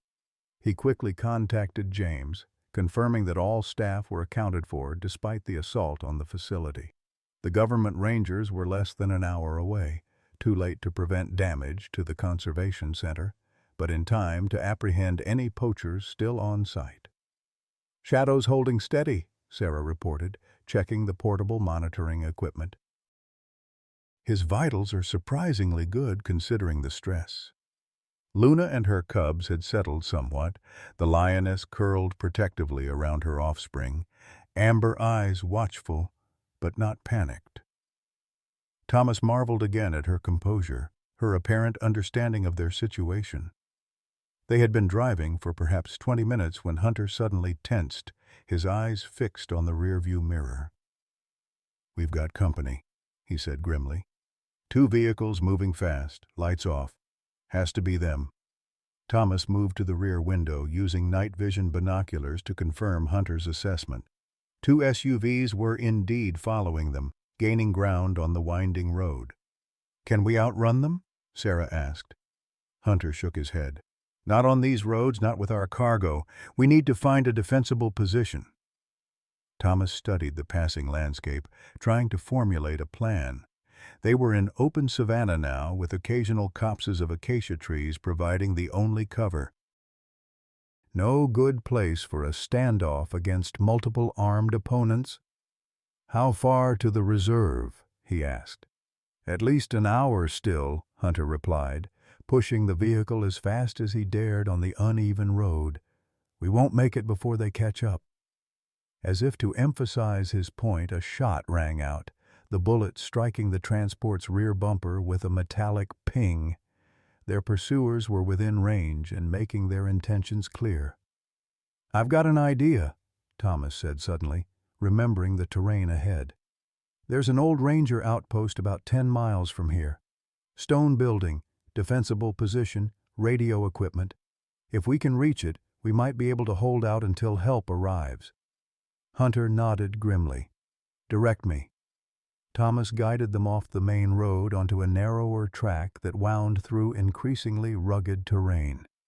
The pursuing vehicles hesitated briefly at the turnoff, then continued the chase, their headlights now blazing as they abandoned any pretense of stealth.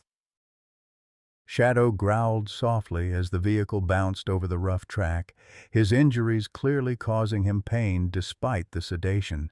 Sarah monitored him constantly, administering additional pain medication as needed. "Almost there," Thomas encouraged, as much to the lions as to his human companions. "Just hold on a little longer."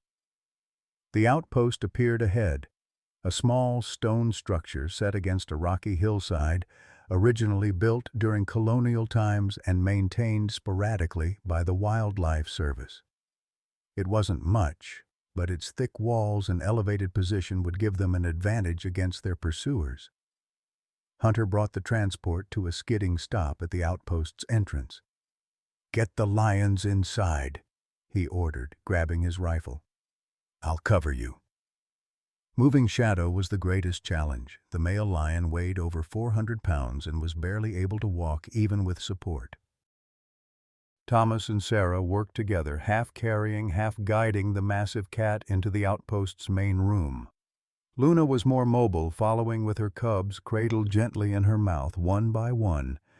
The intelligence and cooperation she displayed continued to amaze Thomas, defying everything he thought he knew about wild lions. Once the lion family was secured in the outpost's back room, Thomas joined Hunter at the windows. Their pursuers had stopped about 100 yards away, using their vehicles for cover as they assessed the situation. "I count at least 6 men," Hunter said, his voice steady as he peered through his rifle scope, "heavily armed, and that's Viktor Dragovich himself in the lead vehicle." Thomas felt a chill at the name. The poacher they'd captured had made it clear that Dragovich was not someone who gave up easily or showed mercy to those who crossed him. "Can you reach anyone on the radio?" Hunter asked. Thomas tried the outpost's old radio equipment, relieved to find it operational. He quickly established contact with James, updating him on their situation and location. Help was coming, but it would be at least 45 minutes before the nearest rangers could reach them. "We need to hold out till then," Thomas said, checking the limited weapons they had: Hunter's rifle, his own tranquilizer gun, and a flare pistol. Not much against a well-armed poaching crew. Sarah joined them, her medical kit in hand. "Shadow's stable for now, but he needs proper care soon. This stress isn't helping his condition." A voice called out from the darkness, amplified by a megaphone. "Mr. Hunter, we know you're in there with Walker and the lions. There's no need for further unpleasantness. Return our property and you may yet walk away from this." Hunter's grip tightened on his rifle. "Dragovich," he muttered. Always the businessman, even when he's planning to kill you. No response is necessary, the voice continued. You have 5 minutes to send out the lions, or we will take more direct action. Thomas, Hunter, and Sarah exchanged grim looks. They all knew Dragovic wasn't offering a real choice. Even if they surrendered the lions, none of them would be allowed to survive as witnesses. We hold, Thomas said firmly. Help is coming. We just need to keep them at bay until then. Hunter nodded, his weathered face set in determined lines. I'll cover the front approach. Walker, you take the rear. Miss Mitchell, stay with the lions and be ready to move them if the building is compromised.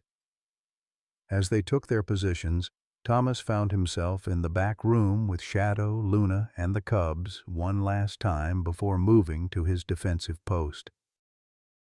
The lion family had settled in the corner furthest from the windows, Luna protectively curled around her cubs while Shadow lay nearby, his massive head raised despite his weakness, alert to the danger. We're going to get you through this, Thomas promised them softly. All of you. Shadow's amber eyes locked with his, and in that moment, Thomas felt a connection that transcended the barrier between species, a shared determination to protect what mattered most, regardless of the cost. Outside, the 5-minute deadline expired, and the night erupted with gunfire as Dragovic made good on his threat. The battle for Shadow's family had reached its final, desperate stage. Dawn broke over the savannah in ribbons of gold and crimson, illuminating the aftermath of the night's battle.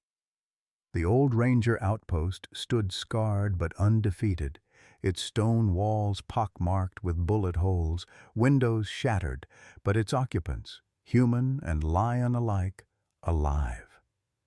Thomas Walker sat on the outpost's front step, a bandage wrapped around his left arm where a bullet had grazed him during the final assault. Beside him, Sarah Mitchell dozed lightly, her head resting against his shoulder, exhaustion having finally claimed her after the adrenaline wore off. Inside, Hunter kept watch over Shadow, Luna, and their cubs, his rifle still within reach despite the apparent victory. The poachers had retreated just before dawn, taking their wounded with them, including Viktor Dragovic himself. Hunter's shot hadn't killed the wildlife trafficking kingpin, but the shoulder wound would ensure he left a blood trail that authorities could follow. Already, reports were coming in over the radio of roadblocks being established, aircraft deployed to search the area. Thomas gently shifted position, careful not to wake Sarah. His body ached from the night's exertions, but his mind was surprisingly clear. Something profound had changed during those desperate hours, not just for him, but for all of them. The sound of approaching vehicles broke the morning stillness. Thomas tensed momentarily, then relaxed as he recognized the distinctive green Land Rovers of the Kenya Wildlife Service, followed by several police vehicles and an ambulance. "Sarah," he said softly, nudging her awake. "Help has arrived." She blinked, momentarily disoriented, then quickly gathered herself as the convoy pulled up outside the outpost. James was in the lead vehicle, his face breaking into a relieved smile when he spotted them. "You made it," he called as he approached, taking in their battered appearance. "Doctor?" "William radioed that you might need medical assistance." "Shadow needs it more than we do," Thomas replied, standing stiffly. "He's stable, but we need to get him to proper facilities soon." James nodded, turning to direct the wildlife veterinarians who had accompanied the convoy. "We've arranged transport to the Nairobi Wildlife Trust. They're expecting you and have preparations in place for 2 adult lions and 3 cubs." As the medical team entered the outpost to assess Shadow and Luna, Thomas pulled James aside. "What about Dragovic and his men?" 3 in custody so far, James reported, including the one Luna pinned at the conservation center.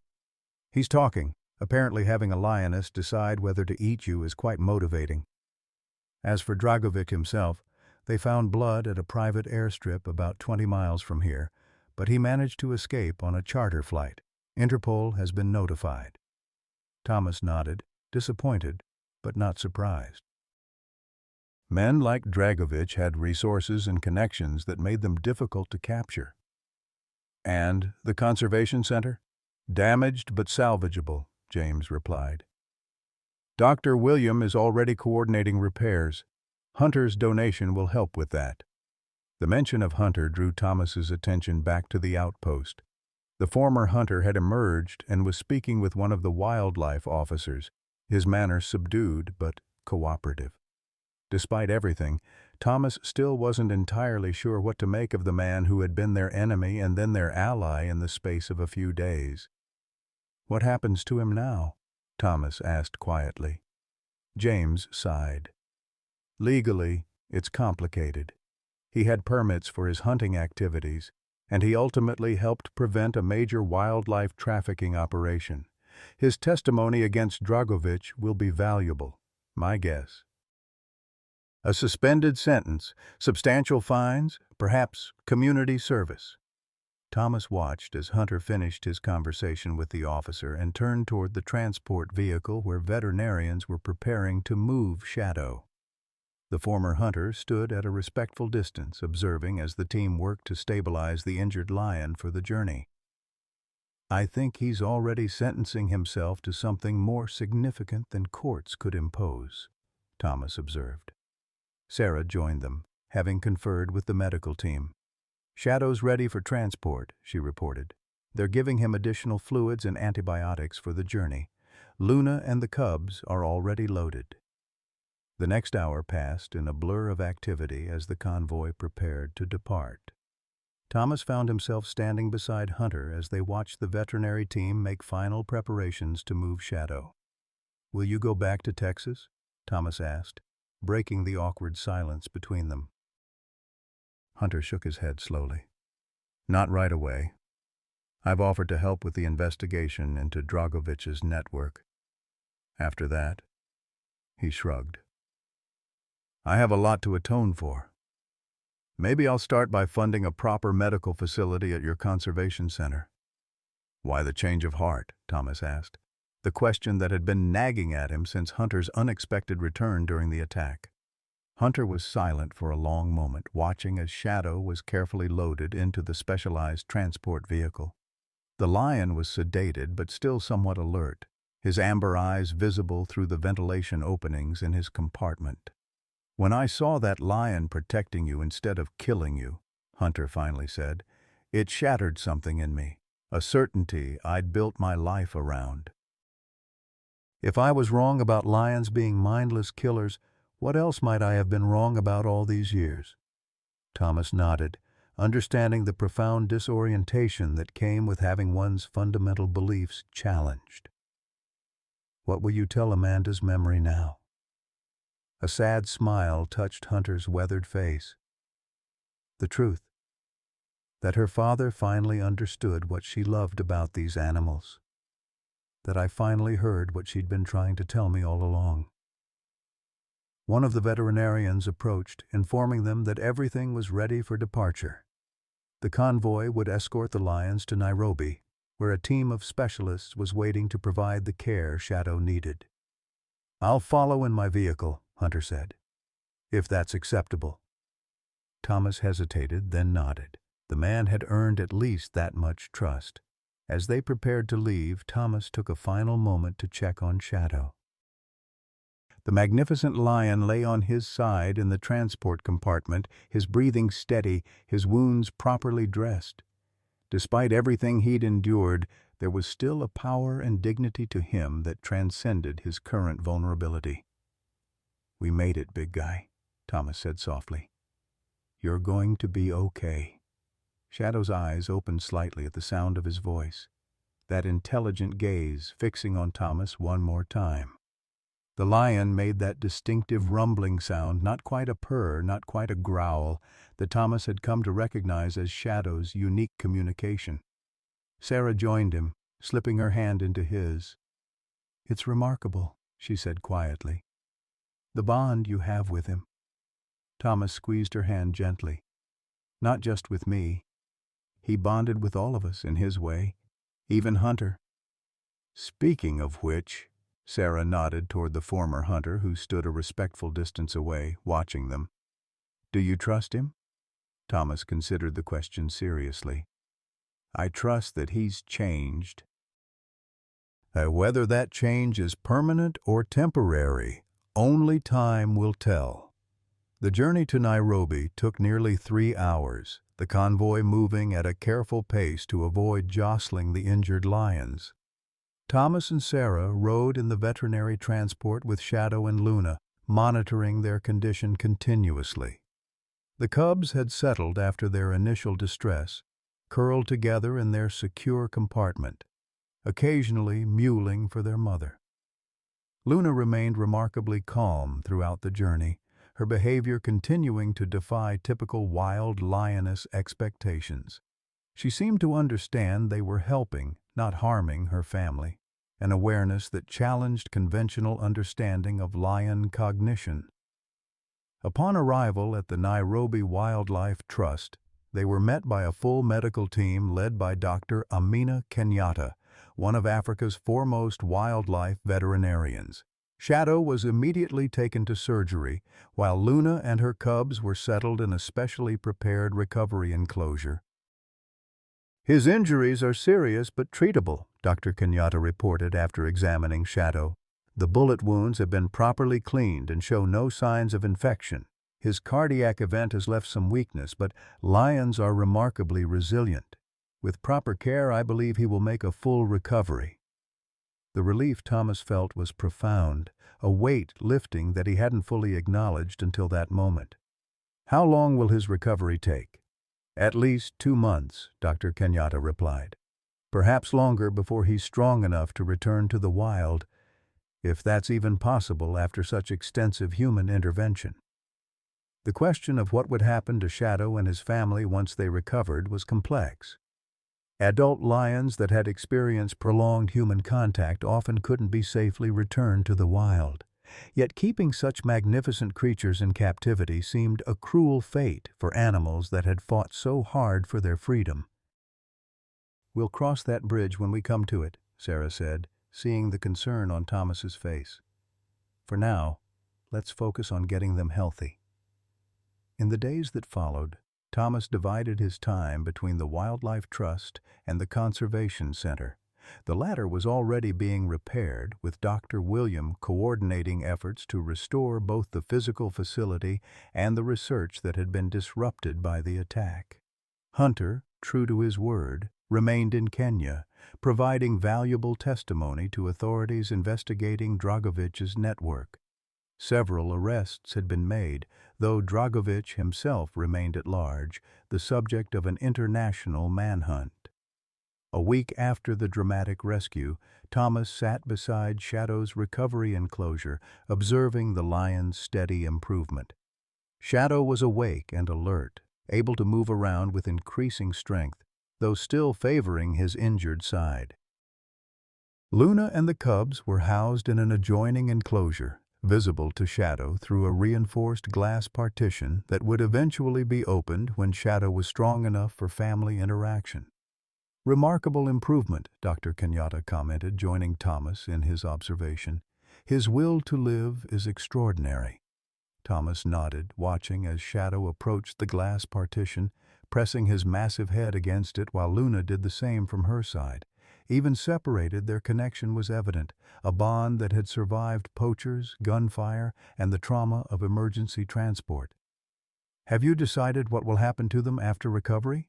Dr. Kenyatta asked. We're exploring options, Thomas replied. A private reserve, perhaps, where they can live semi-wild but with protection and monitoring. The sound of approaching footsteps drew their attention. Hunter stood in the doorway, his expression hesitant, as if unsure of his welcome. May I come in? He asked. Thomas nodded, gesturing to the empty chair beside him. Hunter sat, his eyes immediately drawn to Shadow, who had turned to observe the newcomer with his characteristic intensity. The authorities have asked me to testify in person at the International Criminal Court, Hunter said after a moment. Apparently, my knowledge of Dragovic's operation is more valuable than they initially thought. You're leaving then, Thomas stated. Hunter nodded. Tomorrow. But before I go, I wanted to... He paused, seeming to struggle with his words. I wanted to make arrangements for them. He gestured toward Shadow and his family. What kind of arrangements? Thomas asked cautiously. I own land in Tanzania, Hunter explained.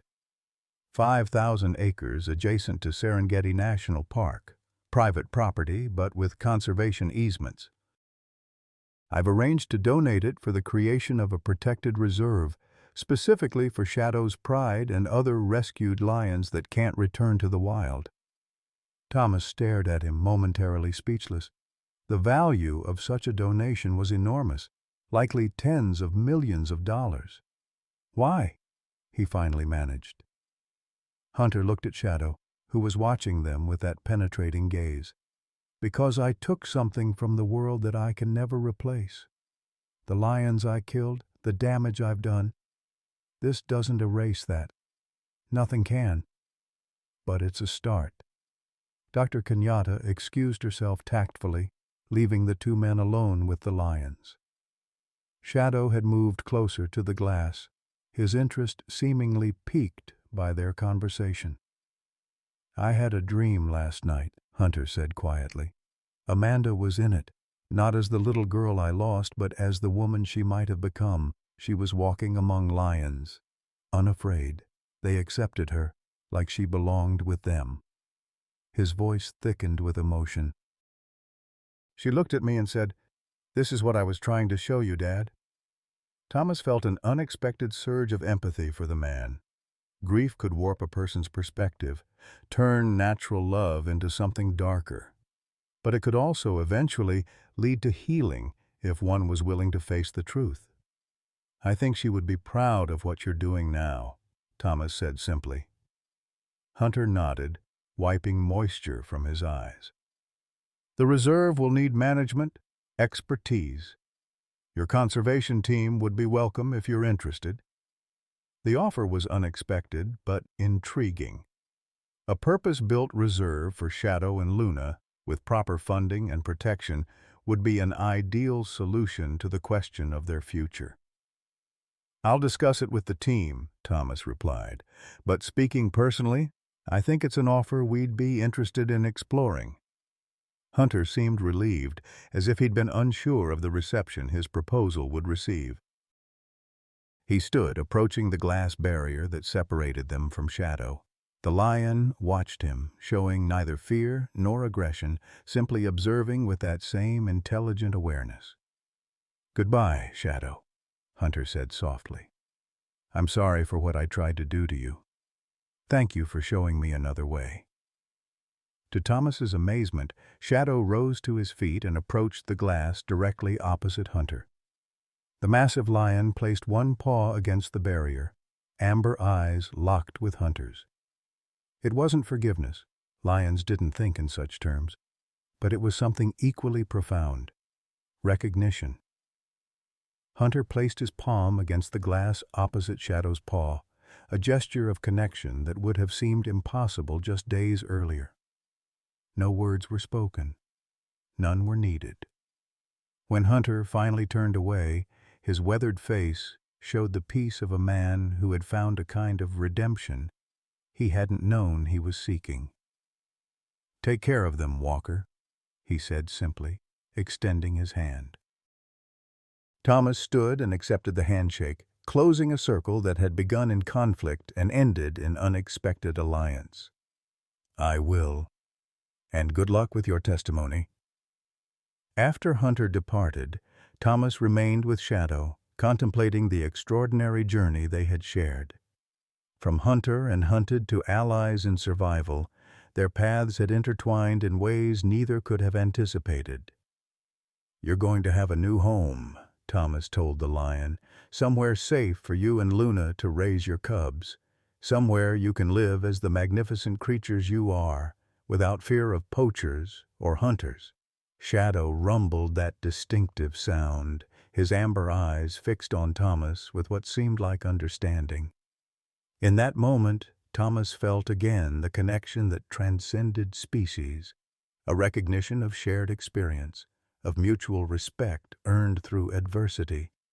Sarah found him there hours later, still sitting with Shadow, lost in contemplation. "James just called," she said, sitting beside him. Hunter's donation has been formally processed. The land is already being surveyed for the reserve." Thomas nodded, sharing Hunter's proposal with her. Sarah listened thoughtfully, her expression brightening at the possibilities. "It would be perfect for them," she agreed. "And for us, if we decide to relocate part of our operation there."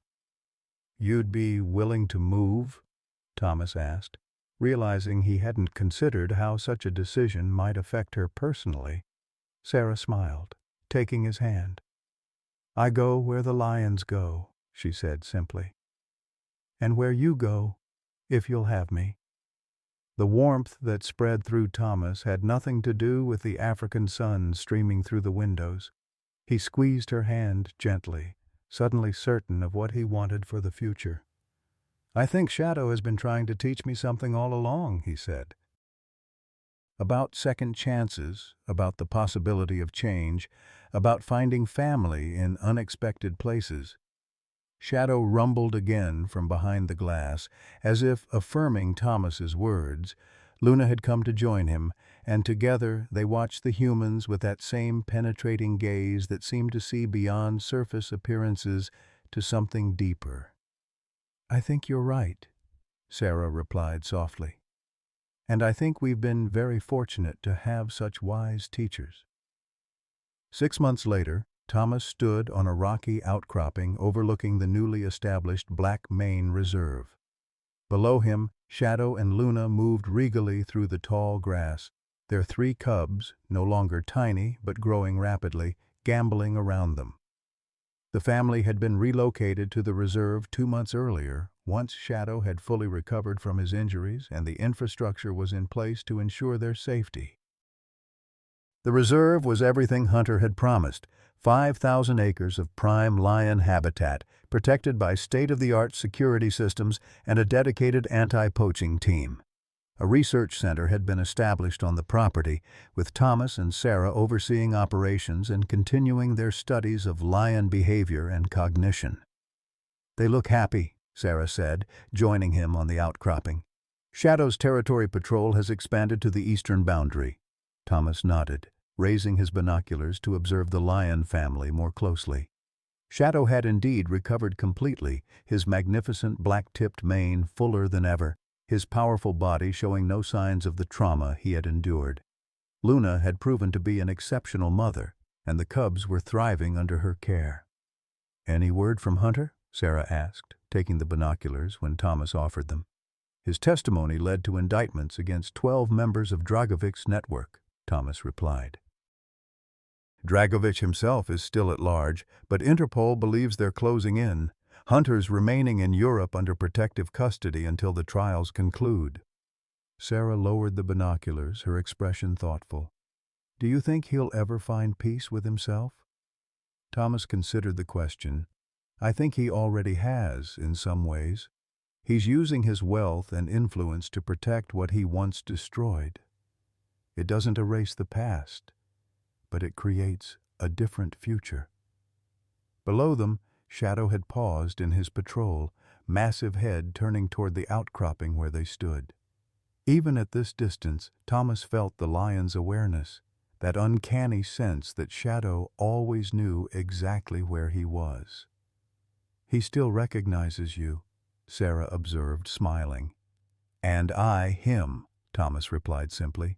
Their relationship with Shadow and Luna had evolved into something unique in wildlife conservation. Not domestication, but a kind of mutual understanding that defied conventional categories. The lions remained wild, hunting and raising their cubs according to their nature.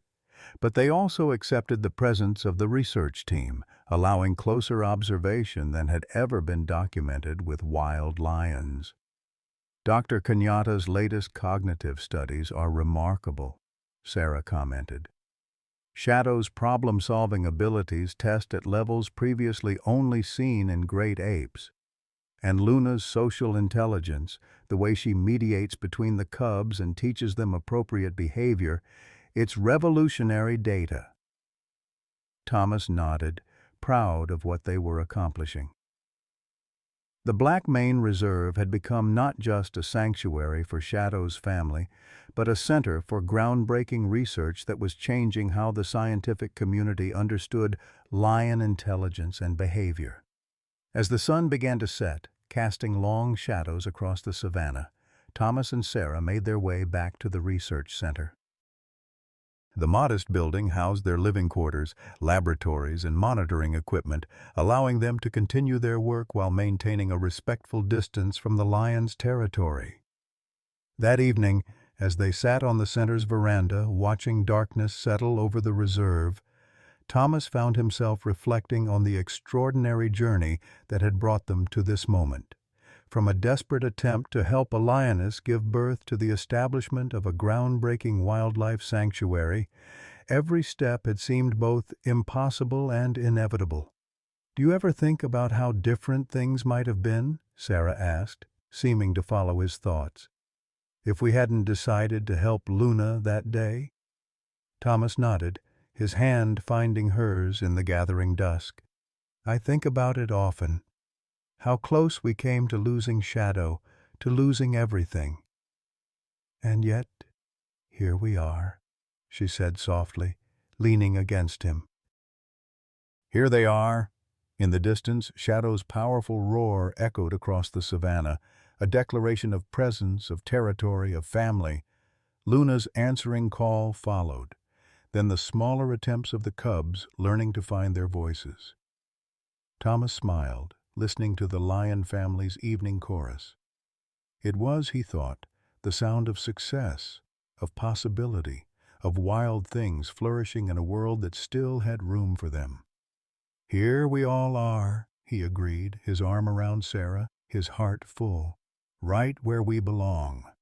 Dear friends, have you ever witnessed a moment where courage and compassion bridged the divide between species?" Thomas Walker's journey from hunter to protector reminds us that even in our golden years, transformation is possible. Like Shadow, who found strength to protect his family despite overwhelming odds, we too can discover new purpose when life seems most challenging. Remember how Robert Hunter found redemption by confronting his grief and channeling it into creation rather than destruction? His story echoes our own opportunities to leave meaningful legacies regardless of past regrets. As Thomas watched Shadow's family thrive in their sanctuary, he discovered that second chances aren't just for the young. They're for anyone brave enough to embrace them. The Black Main Reserve became not just a home for lions, but a testament to healing, connection, and the profound joy that comes from protecting what matters. What unexpected second chance has changed your life? Have you ever formed a connection with an animal that seemed to understand you on a deeper level? Share your stories in the comments below. We all have moments where, like Thomas, we've been left speechless by the wonders of this world.